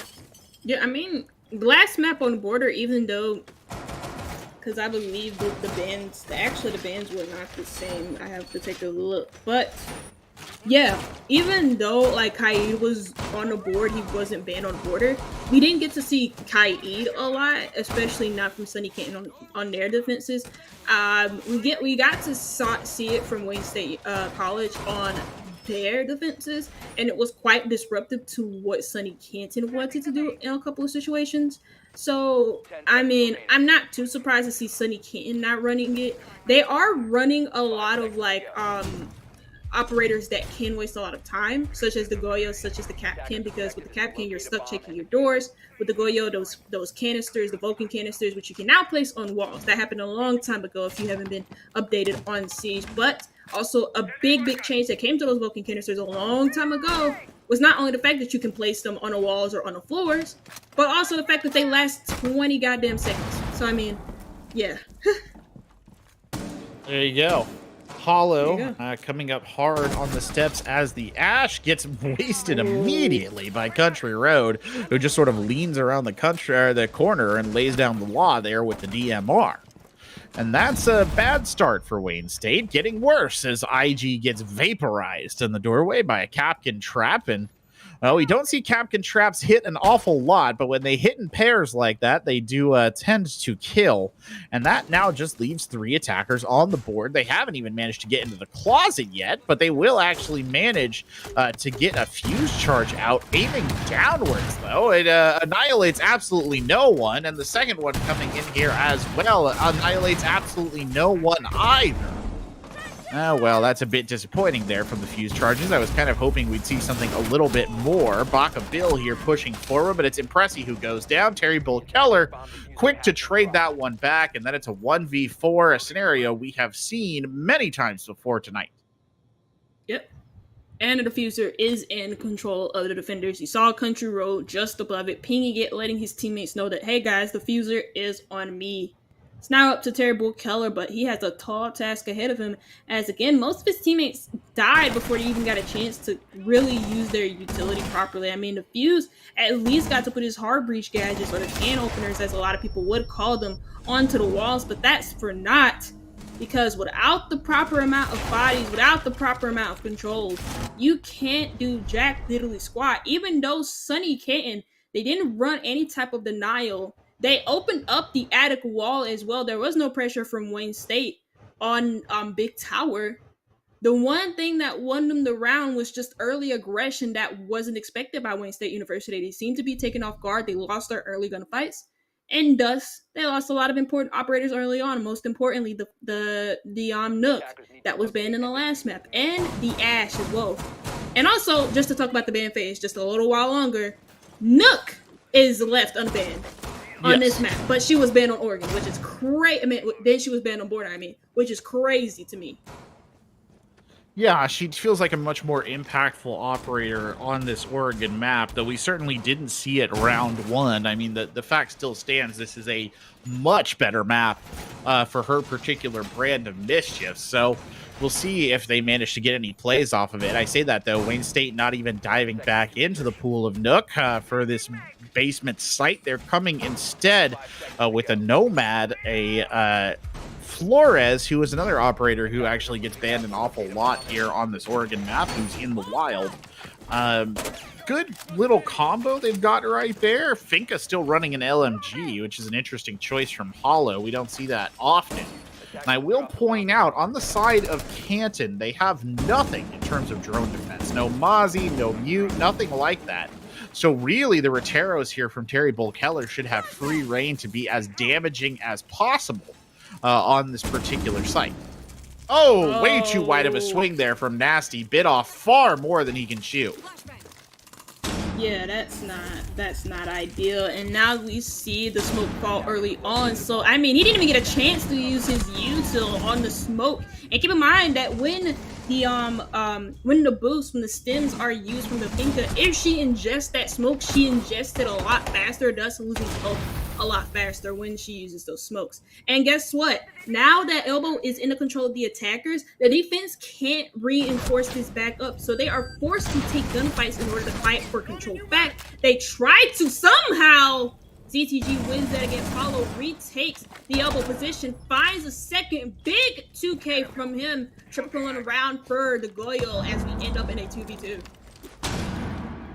That's a bit of a mess, honestly. It all kind of started with that very ugly play from Wayne State, and it's kind of just getting worse for them. It is a 2v2, now a 2v1. Just how Magic, the last operator left, could actually get a freebie kill here as the...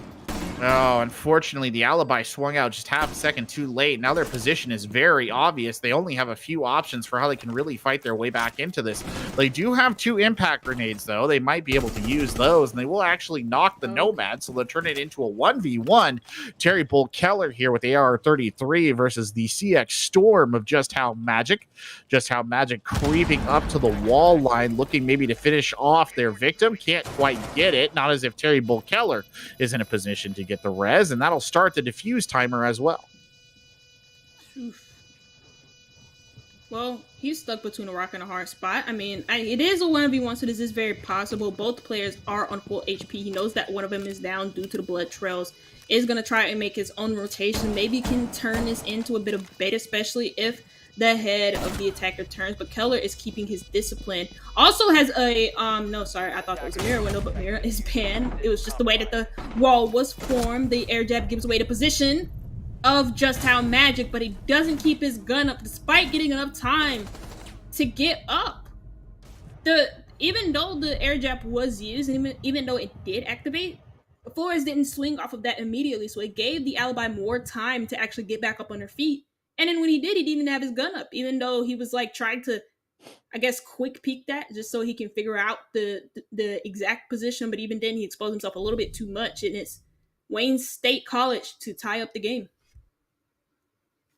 It was just a unpleasant time all around right there for this Wayne State side. I mean, I'll go back to that very first play where a big overextension by Smoke made the elbow untenable.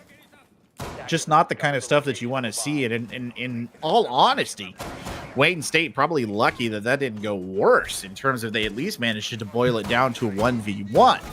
Looking ahead now to this round, the defenders have actually forsaken the shield on the angle. Again, a really interesting defensive choice here.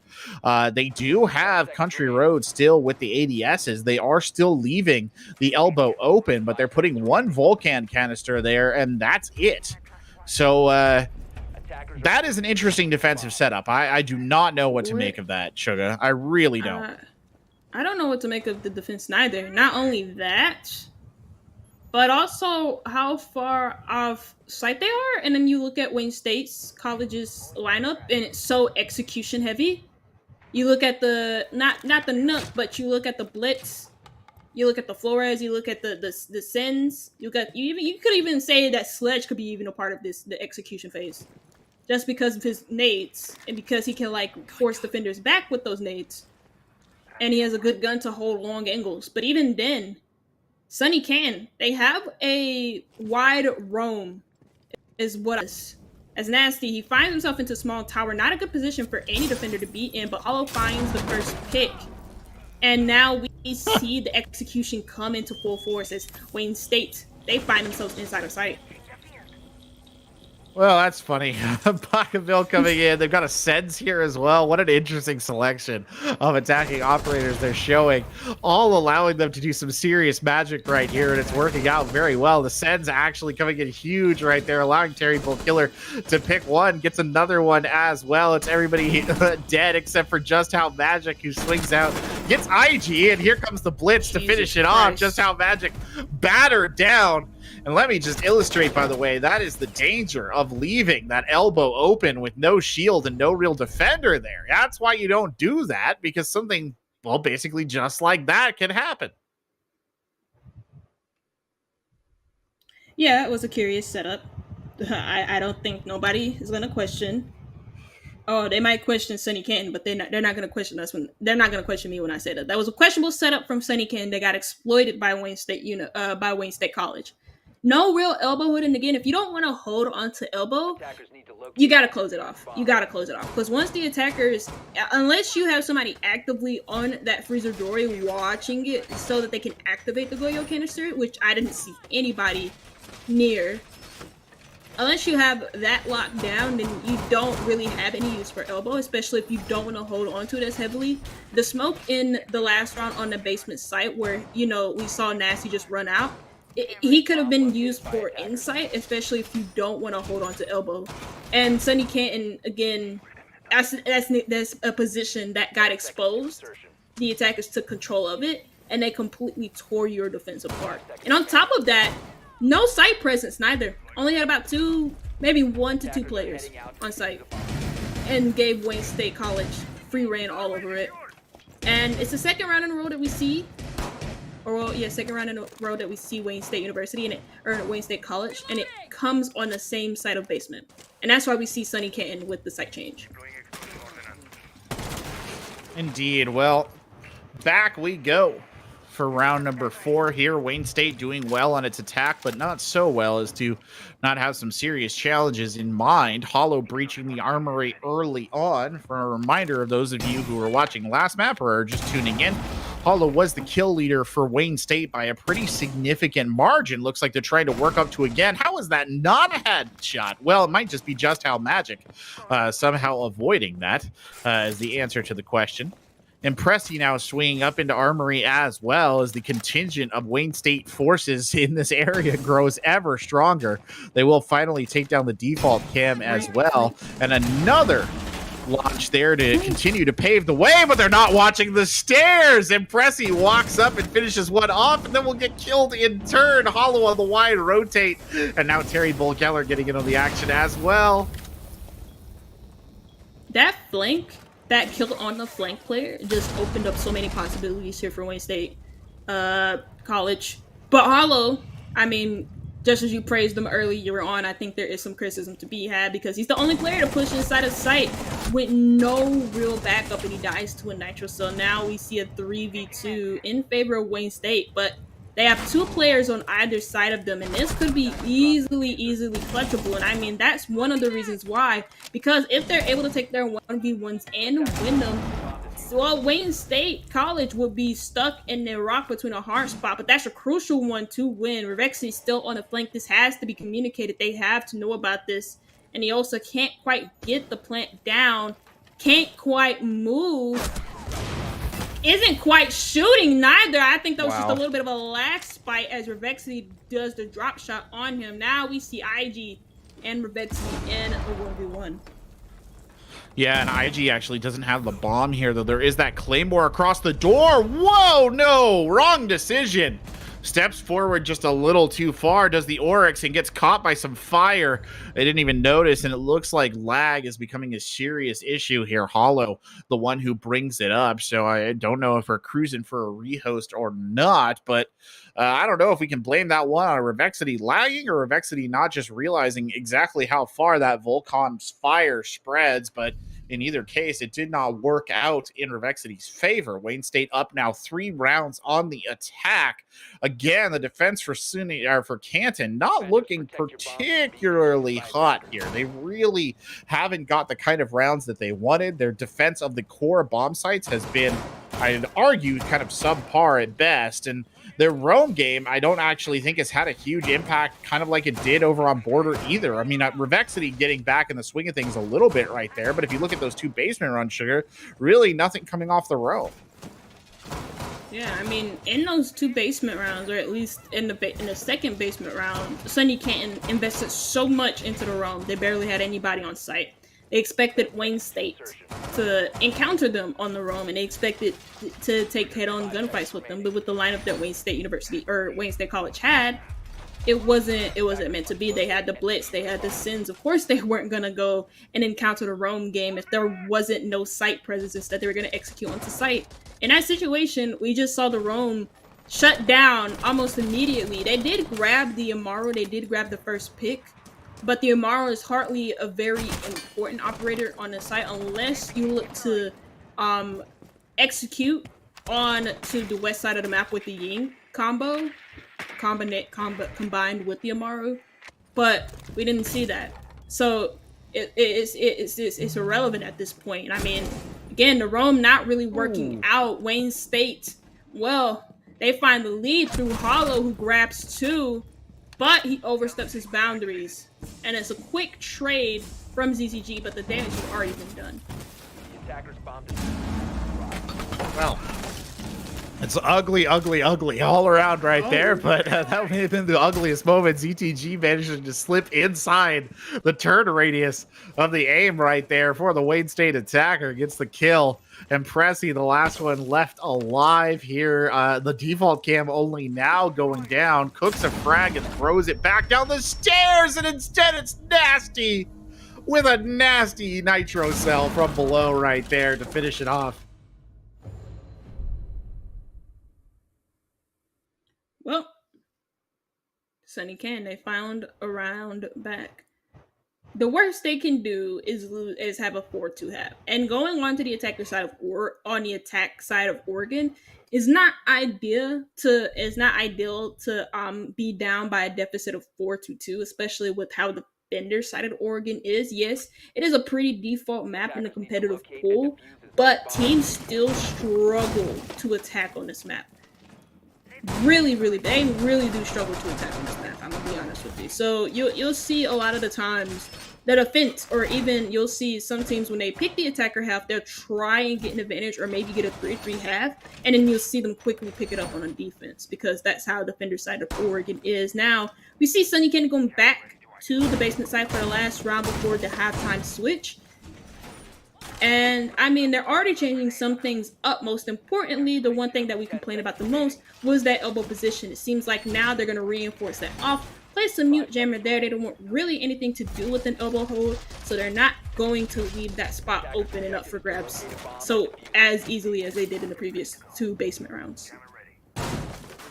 Indeed. They really have not had a good record down here on the basement, and that's something that I think I'd love to see Canton improve on right here. Already, though, I think they've made some choices that I find a little suspect. This time, at least, they're not getting hard rushed by the side of Wayne State, so they'll have a little bit of time to sort of play around. Hollow posting up here on the OSA basically just seems to be trying to be a nuisance, perhaps throwing down some suppressing fire. And Pressy does get the Gemini running in there to maybe give them some intel, but I don't think it got much before it got taken out. They've also made an effort this time to completely deny the elbow. They're just not even defending it. It doesn't look like the members here of Wayne State are particularly interested in playing into it. I say that, though, and they did actually move the ace over to there, so they might get the breach directly onto storage, and that's going to make things a lot more difficult here for Canton because, well, it's going to cut the site in half. Unfortunately, this mute jammer is doing a very good job of staving them off, and there's not really a way to get around it. Yeah. Now they're going to need to use the last EMP impact in order to make it so that this wall is easy to get. But with the EMP impacts, you have to be as accurate as possible. Speaking of as accurate as possible, Revexity finds the first pick, and it's on to Keller. A huge pick onto the Flores, but I mean, he's only really big when it comes to getting control of elbow, which they already have control of anyways. But he's mainly very crucial in, like, well, not really anything, actually, because there's not a lot of shields to be played here. So I guess, no, never mind. Well, the push starting to come in now straight down the gut over to column or pillar as you have it. And Hollow now playing that very aggressive position. It's Iana, though, who gets pegged coming in. Only a little bit of damage for both of them, though, and Pressy's still very much alive and still very deadly. And it's the indomitable Revexity who is trying to slow this down. Some shots coming in right there. ZTG, the one to take the initial blast. The Volcon detonated. That's going to slow Baka Bill's progress down significantly. Got to wait for the fire to clear before the Ace can get in there and get the plant down, but things aren't going well for Canton around the outside edges of this. Hollow finally brought down, but 2 very low health operators make it 1 here left on the deck for Canton in this 4v1. Technically a 3v1, never mind, the res is up. Hollow will be taken down. Just how Magic trying to stage a heroic last stand here. Doubles back and looks the opposite direction towards Laundry. Doesn't hold the angle enough. And there's the kill from Wayne State, who have a very good attacking half here on Oregon. Oof. Curious flank there from IG at the end, but it works out nonetheless. and Wayne State take the lead when it comes to the defensive, or when it comes to their switch onto the defense. Now we see both teams' primary site choice being that kid's dorm, and it was the most successful site for Sunny Canton, albeit it was the only one of two sites that they did try, because they didn't try the first floor, they didn't try kitchen meeting, they didn't try kitchen dining. And of course, you don't necessarily have to on Oregon, but kitchen meeting is probably the most popular out of those two, and you will see a lot of teams in competitive play it. But we won't see it, well, at this very moment. Wayne State, we'll get to see that Echo in play, something that we didn't get to see a lot from Sunny Canton, but also we'll see the dock as well. Well, unfortunately, the bad news here for Canton is that I would argue, and I don't know if you agree with me or not, Sugar, but I would argue that the attack is usually the harder side here on Oregon, right? I think that's fair to say. Yeah, no, I agree. Yeah. Wholeheartedly. So the bad news for Canton is that they're going to have to sort of ice skate uphill in order to even this back up. And I'll be honest with you, despite the scoreline being slightly different, it feels eerily similar to what we saw on Border as well, which is sort of a subpar attacking defensive half from Canton turning into a very difficult defending half, or I should say attacking half from Canton as well. You say that, just how Magic, though, managing to get a kill early on before vaulting up. Who was it that got taken out? It was Hollow, the Doc, who's honestly not somebody you want to lose at that early stage. Just going to go out on a limb here and also point out it was a very relatively robe, or I should say anchor-heavy sighting here for Wayne State. They have a Echo, they have a Smoke, and they had a Doc, who are all traditionally operators who are quite heavily armored and a little bit slow, who play closer to home. Bakaville there putting up another kill on the board on that Smoke. That's big. That's a huge pick because... It is. Yeah, that's a huge pick because that's the only hard breacher on Sunny Canton's side, forcing them to really interact with these doorways. I don't really know how the hell Country Road died without even getting a chance to use his util, because that's the whole point of what Magic was doing below. He was trying to nade so that he could get the mute jammers off of the goddamn wall, and your ace just falls. But Wayne State University, they still have that man advantage. They make it even worse. Magic falls, having only one nade in the pocket, now won't be able to use it. And Sunny Canton, well, this attack, as soon as Country Road fell, is starting to fall apart for them. Well, they had a bit of a exciting start, but it has definitely hit some significant road bumps here. The Twitch drone is in on the bomb site, so perhaps there's some value to be had right there. And they'll actually use the taser to down someone. Wait, oh no, they just went prone. I got so confused. I was like, I don't think you can do that. No, it was just a good move by Impressi there to go ahead and finish it off. Yeah, it used to, you're right. And this heavy armor lineup appears to be paying dividends right now for Wayne State, because none of the members of Canton can really establish themselves in any decent attacking position. Revexity playing off the games room window is a lost cause for sure, which is why they're going to go enter. Meanwhile, on the big window, IMCTG cannot get an Osa shield down, is just being prevented from really doing much in this position, and now playing a risky game with peaks up here. Yeah, the only way Sunny Canton will win this is just by rushing in through the doorways and winning every single one of their 1v1s. But I don't see the focus from Wayne State College falling at the seams. I hope I didn't jinx it. Revexity finds two as he rushes into Attic, but there goes the corner hiding Snake in IG. Nobody watching the big window, but it doesn't matter because the Osa didn't even attempt to plant. Does take out the Echo drone at the end there, but as you guys saw on the UI, the round had already ended before the Echo could even get a sonic blast off. And now Wayne State College, they take a convincing 5-2 lead, just like how they did on Oregon. Yeah, they just need to finish it off, right? That's all they need to do. Just walk this one in. And hopefully they can achieve that. They're playing down in Laundry. They've got, I would say, a semi-stereotypical defense set up for it. The addition of the Doc and the addition of the Legion, a little bit out of pocket, but not so bad to say that it really is a poor choice. In fact, Impressi's Volcons down here might actually be pretty useful. They are, by the way, going to take the defensive position on the elbow. They're not going to sacrifice that. They'll set Baka Bill, I assume, up in that spot. Interesting, though, for the sake of bringing the Doc and the Legion, they have actually forsaken the Church of Jaeger. They have no projectile denial here. So if one of the only frag operator on the side of Canton can get in here and actually use those frags, they might be able to clear off this elbow position with very little difficulty, but we'll see how Canton wants to approach it. I'm loving, you know what, whenever, this is the only reason why I like watching Oregon sometimes is because I get to see Goyo a lot. Goyo's very, very popular on this map, especially on basement and kids. Because you can place his smoking canisters on walls now. You've been able to do that for a couple seasons, but you can place them on walls, you can place them on the floors. And so it creates some very creative Vulcan canister placements. I just want to get that out there because I love Goya. I have an immense amount of respect for him. But anyways, enough about my infatuation with the Mexican operator. We are getting into this round, and it seems like SUNY Canton, they're making their way inside the map, or they have already done that. Hollow being very aggressive early on to get shut down, but Revexity gets traded back out. So the man count is even for now. Well, here we go.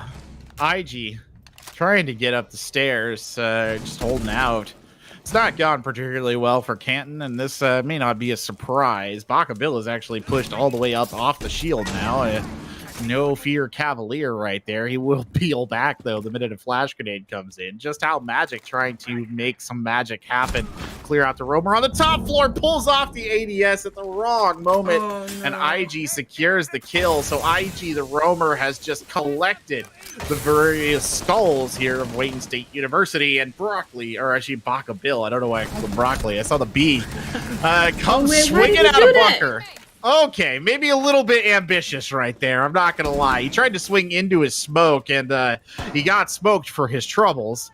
Meanwhile, I'm CTG just is going to sit here looking, waiting to see if anybody is brave enough to attempt the same maneuver. Another interesting thing to note, in the past 2 rounds, Hollow has been the opening kill on the roaming Doc. And again, you mentioned it in that last round when he first died. You don't want to lose that Doc because of the overheal potential that he now has. He's not a meme no more, so you can pick him. ZTG sneaking around the corner, finds that kill into Terrible Killer, but they haven't cleared Harry Potter, so they have to know that somebody is potentially here. Backs off of that gunfight, does and proceed, takes out the Nitro Soul at the wrong time, and ZTG catches him sleeping. And now it's in a 1v1 between IG, ZTG, and Nasty. Has the diffuser in his ZTG, those legions coming out in order to delay time and also give him extra intel. Finds that kill into Nasty, though, makes this a 1v1, hiding behind the corner. And it's just an easy end of the round kill to put Wayne State College on match map serious point. Well, there you go.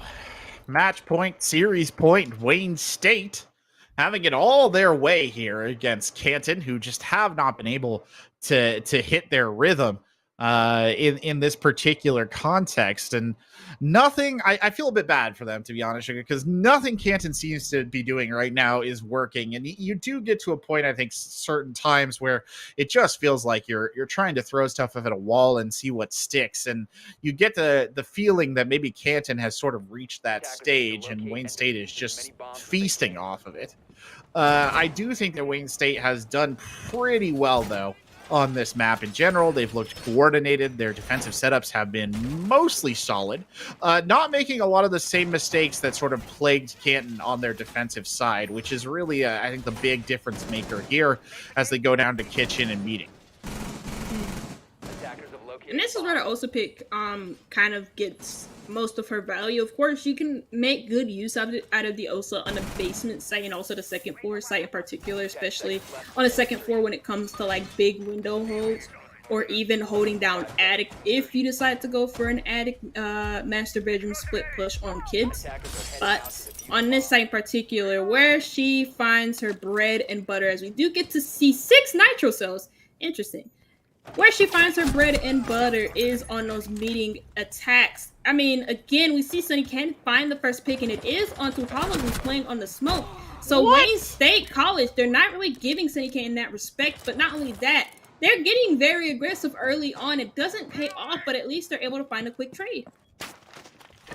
Came out with the pistol to make that happen. That's crazy. Disgusting. Absolutely disgusting. Talk about not giving your opponent respect. That's a whole nother level of disrespect. But Nasty here, once some vengeance kills, is creeping up ever so slowly on the Nook. And you've got coverage on the top deck as well as actually a couple of murder holes to be opened up right here by the Oryx to look down from that attic position.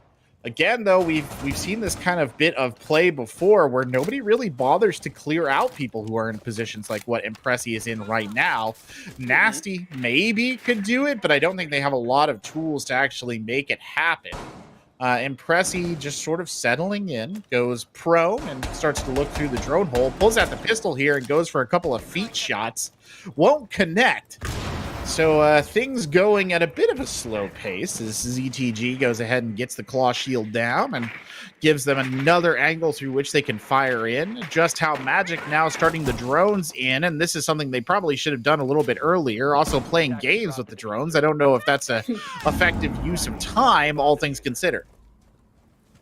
I don't think the attackers play with the drone. It's just actually I don't. No. I don't know why they just didn't die. Anyway, speaking of dying, there's one for you. Why didn't he just die? Anyways, now 4v3. Health advantage is in favor of Wayne State, especially when you consider ZTG's 1 HP or damn near 1 HP. Impresi is inside of sight with the players still in attic. So the one thing that we talked about is the lack of roam clear for either one of these teams. But when you can find the kills on site, that doesn't necessarily matter. And Revexity on the late rotate finds the last kill into the player in attic. So that round just flipped on its head. The first kill going in favor of Sunny Canton, and at least they find a round back. Maybe this can be something for them to work off of. And I mean, they didn't go for your basic big tower push. Instead, they went from like lobby. They waited for picks. They waited for Wayne State College to make mistakes on their own. And Wayne State College, with how aggressive they've been, and with how they've been running around the map, they were gonna bound to find themselves out of position. And so that's what we saw there in that round.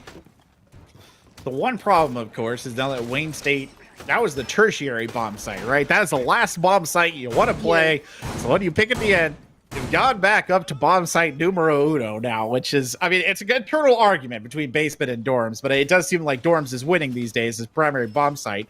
And so we are up to dorms once again, and that is going to put the onus entirely on Canton to try and salvage yet another round. And oh boy, based on how it went last time they were upstairs, I just do not know that they have enough gas in the tank to really make this one stick. I mean, I hope that they do. I want to see them battle back. It was, a bit close last time on border, and it's possible that Canton can get up there again, but that's not a good start. ZTG getting taken down. That'll be the Osa out of action, and Hollow actually looked like they were going to wait in the master bedroom for a second there to see if they could do another little trick like that. Well, Hollow doesn't die within the first opening 30 seconds, so there goes a positive there from Wayne State College. But even then, when he does fall, it doesn't matter to the win rate of Wayne State College, because even when he does fall early, they've had a no they didn't. That's probably like a 75% win rate when you take into account the last round where he died, and then they did lose on the meeting.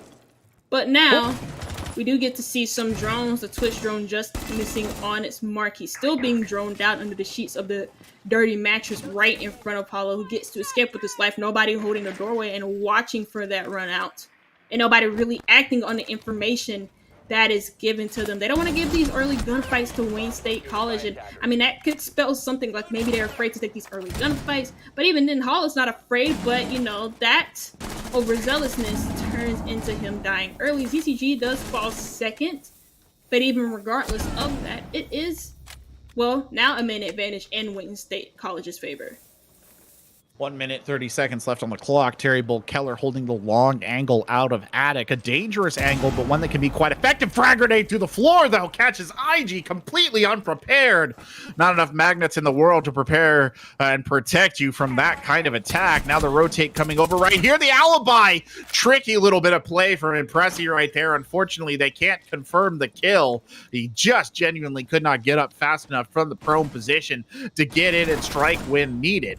Impresi now losing health, back into the gunfight with Nasty. Will win, keeps the man advantage, 3-2 here. Less than a minute left on the clock. Terry Bull Keller lighting up from this attic position, will not be shifted as a relatively one-dimensional push starts to evolve here for Canton in these last few minutes. Whew. Didn't bring no hard breacher neither. And Kids is a very hard site to push, even if you do hard breach. But if you don't have any hard breach, it makes it even harder. Because you're stuck rushing into windows, you're stuck rushing into doorways, you're stuck rushing into crossfires, and you have to make every shot count. Speaking of making every shot count, Country Road finally does find Eppercy, who has been a menace so far. Well, at least in this round, not in the whole entire game, because he is 3-7. But still, regardless of that, was very, very menacing on the alibi. But even though he finds that kill, it is just a silver lining in a dark spot. He gets aggressed on. I don't know about that from Baka Ball, but it does buy his teammate enough time to hide. At least he's not the one to swing with him, and he saves his life in order to save the round, in order to save the game for Wayne State College. That was exactly what the play was, too. Yeah. He threw his body at the doorway, right, to act as a block. You got to give credit where credit is due right there. It's putting his life on the line. He doesn't care about the score line. KD, it means nothing to the overall victory of the Wayne State team. And an overall victory is what we have right there. And, well, we're not quite done on the broadcast yet. We hope you enjoyed the matches, but we're actually going to be doing an interview with one of the victorious Wayne State College players. Don't go anywhere. We'll be back with that right after this break.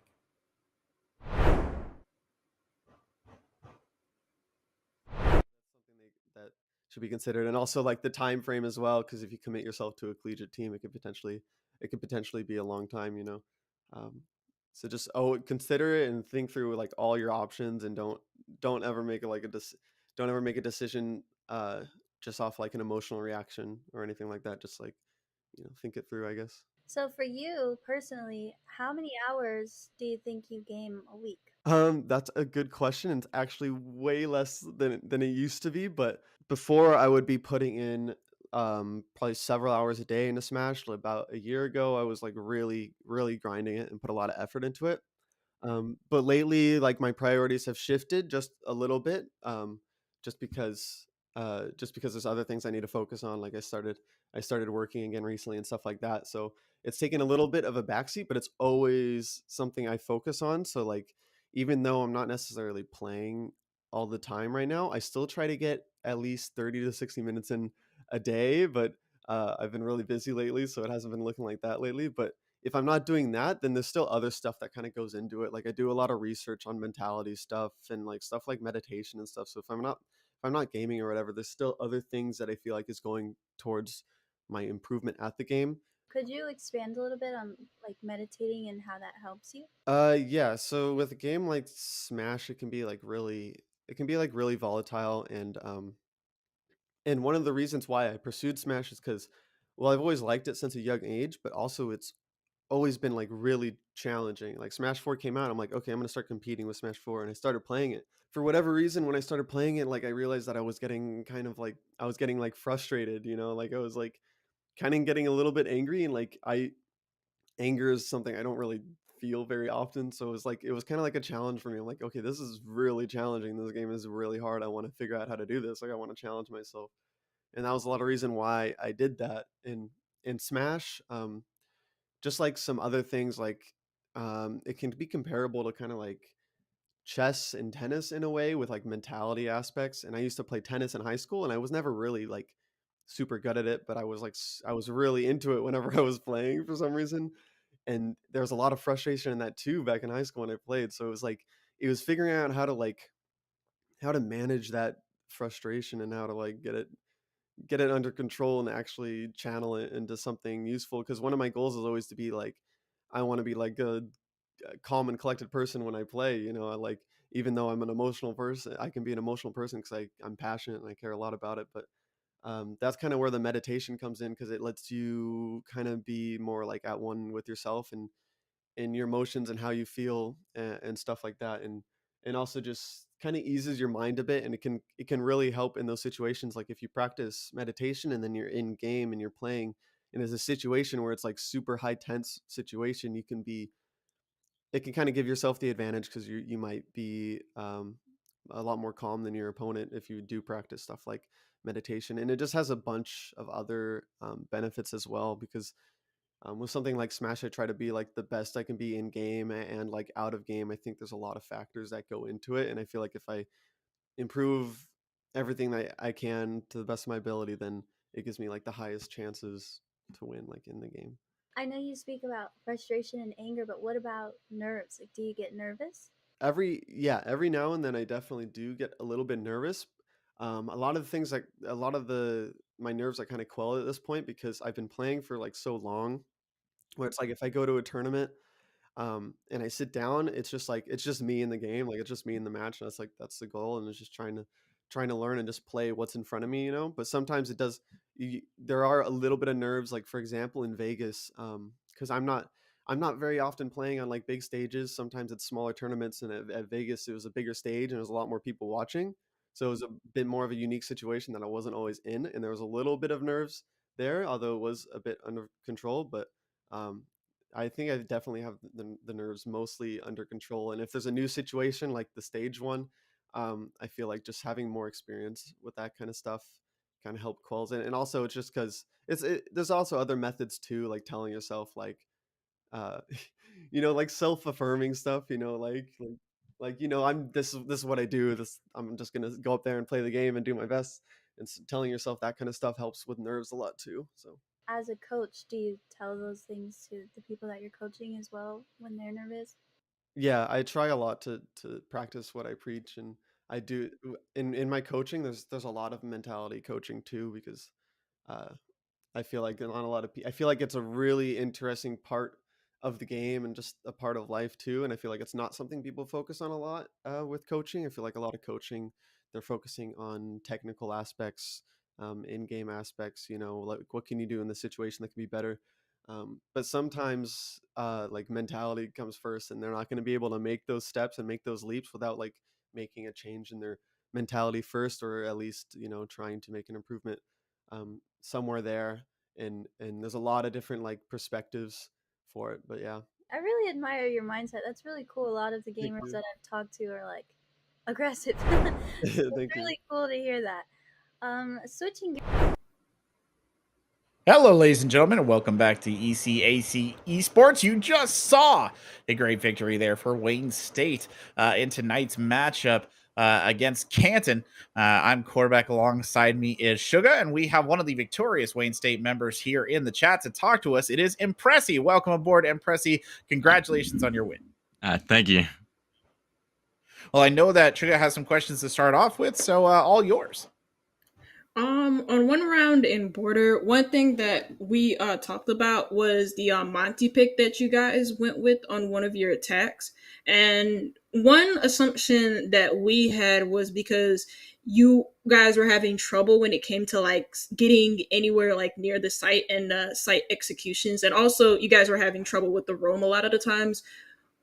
Can you give us some insights on the Monty pick in that one attacking ground?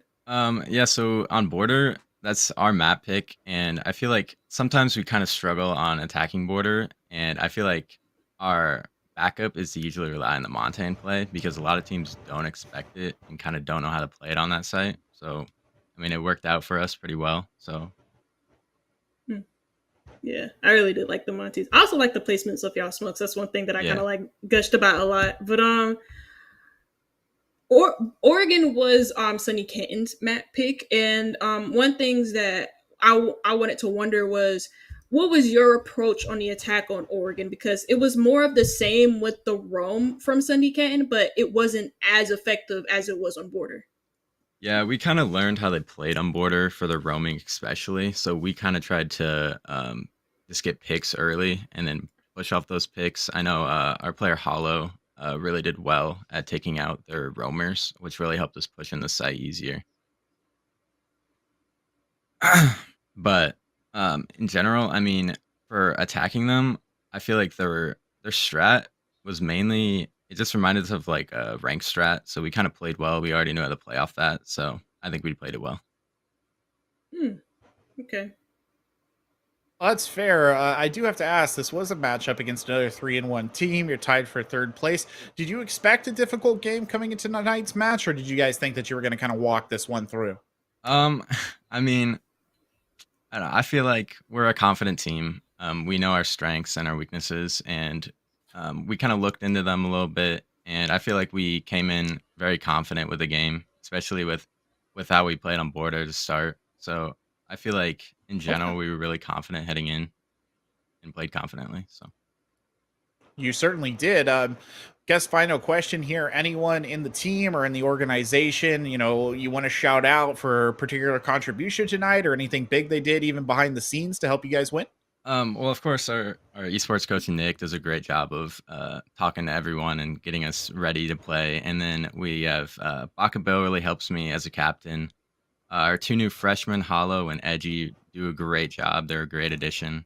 And Terry's always good with support. So, I mean, just the whole team and the whole esports program as a whole is great. Well, that's very generous of you to thank everybody, but you guys did well. So thank you so much for dropping in. And Prezi, you have a good evening celebrating with the rest of the team there. Congratulations on your victory and good luck with the rest of your matches. All right. Thank you. Thank you, guys. Well, that about does it here for us tonight, Suga. Any final thoughts on tonight's match before we wrap it up? Usually about the same. I just enjoy seeing some competitive Siege gameplay, and what a match it was from Wayne State College. Of course, there were some bright moments from Sunny Canton, especially from Revexity, a number of times on border, especially with his exciting Oryx plays.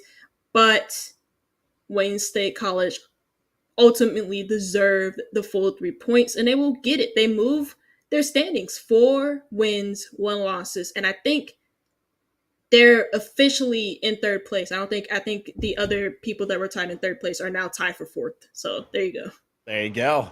Big night for them. Thank you so much, of course, Suga, for joining us here. Thank you to our producer and our observer from the UK. So he's had a bit of a late night here to make sure this all goes off. But that'll do it here for tonight for week 5 of ECAC Rainbow Six Siege. We hope you enjoyed the broadcast. If you want to see more exciting esports action tomorrow, 8 p.m. EST, same place, same channel, it'll be Valorant here for the ECAC. So another great action-packed tactical shooter there for you to watch. But for now, from all of us here at the ECAC, thank you so much for watching and have a wonderful evening.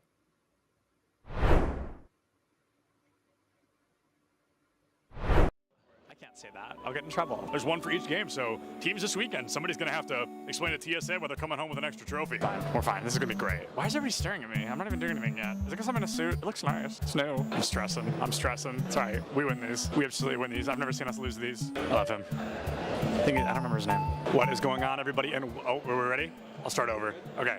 What's going on, everybody? We are here at the Collegiate Esports Commissioners Cup 2022 in Atlanta, Georgia. The players are just now entering the arena for day 1. A lot of them had the opportunity to be here yesterday to get jerseys, to get familiar with the area, and to get to know one another. But today, the friendly gloves have to come off, and they are all here. Earlier, I was talking to these guys. This mannequin, when they didn't have anything else set up, I could see it from all the way down there, and I thought it was a person. And I stood there for like 5 minutes, and I was like, why is he standing like that? And I thought it was like a smooth criminal. I thought somebody was giving us like a Michael Jackson impression, and then It was a mannequin. I was really embarrassed to admit that. Oh my God, that's a lot of people. Hold on, let's go over this window. Let's go over this window. It just keeps going. There's so many people outside. There are so many people outside. We're gonna interview people when they come in. I don't really want to go outside. It looks like it's gonna rain, and this suit is new. So, oh, there's Doc Haskell. Hi, Doc. How are you? He brings a full notebook with him and like writes notes down. It was pretty insane. He had it yesterday. He's gonna be coming through this metal detector right here. I don't know his name though, but I recognize his hair. Jen. You're Jen. All right, we're gonna interview Jen, who's supporting Kennesaw. I'm gonna ask you like a couple of very simple questions. Okay. Are we ready? All right, great. College. I really like Georgia College's color scheme. It's just red, white, and blue, I think, but I think they did it in a really clever way. Mineral area wearing hoodies, even though it is 75 degrees outside here in Atlanta, Georgia. Absolute legends. If only Nick could hear you. Nick, come back. If he's over 100 feet away, he can't. You were whispering something, and he started smiling. I'm like, are you whispering? Oh yeah, because he's got his headphone in if we're close enough. But Bless you. Gesundheit. Gesundheit again. You're welcome. I'm gonna go find him. Oh, there he is. Oh my. Oh, okay. Real stuff is starting. Real stuff. Competitive integrity needs to be upheld. We gotta get out of here. Yeah, I don't want to get in trouble. I get really embarrassed when I get yelled at. 30 is Okay. Wow, it's not 10:30 yet. It's only barely 10. Woo! All right, it's gonna be a long. Hey, what's up? Surprise interview. Join me over here this. We have a cool backdrop.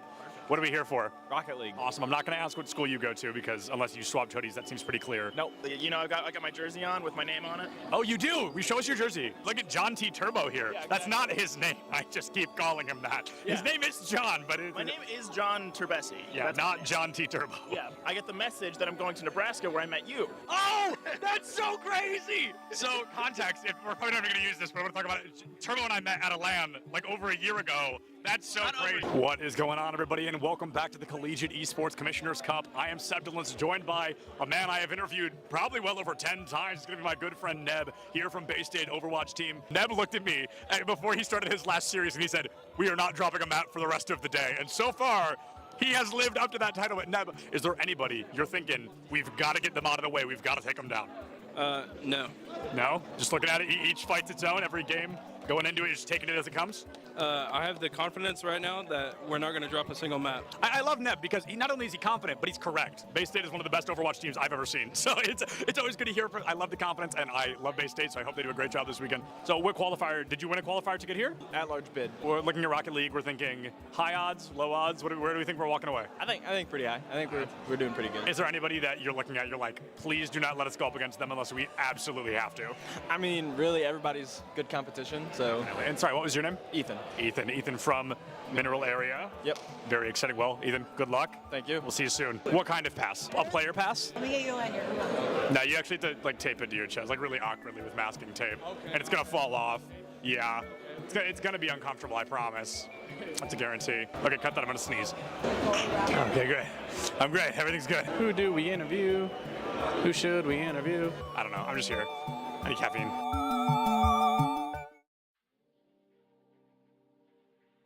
Hey guys, KTAD here. Now, I've been told I need to step in to create like a buffer zone between some of the other hosts so that the Valorant v Overwatch conflict may finally come to an end. But between you and me guys, I don't think they both realize that League's kind of already won that war. So don't tell them anything. But anyways, you guys already know why we're here, and if not, well, then you're in luck because we've got some of the best collegiate esports moments right here. Don't believe me? Well, that's okay, but you know, here's your proof. Let's get into it.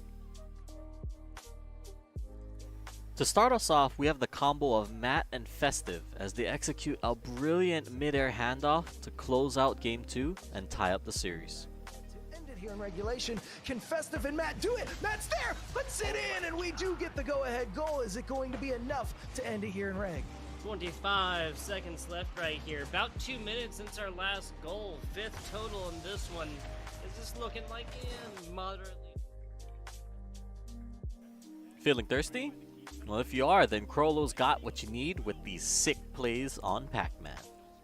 Not. Always guaranteed the stock goes for the side special into that. That would have been an insane way to end it. And now Crollo looking for the fire hydrant edge guard. Slam dunk right there. Is there able to finish them off? At number 6, see if you can count the ultimates here.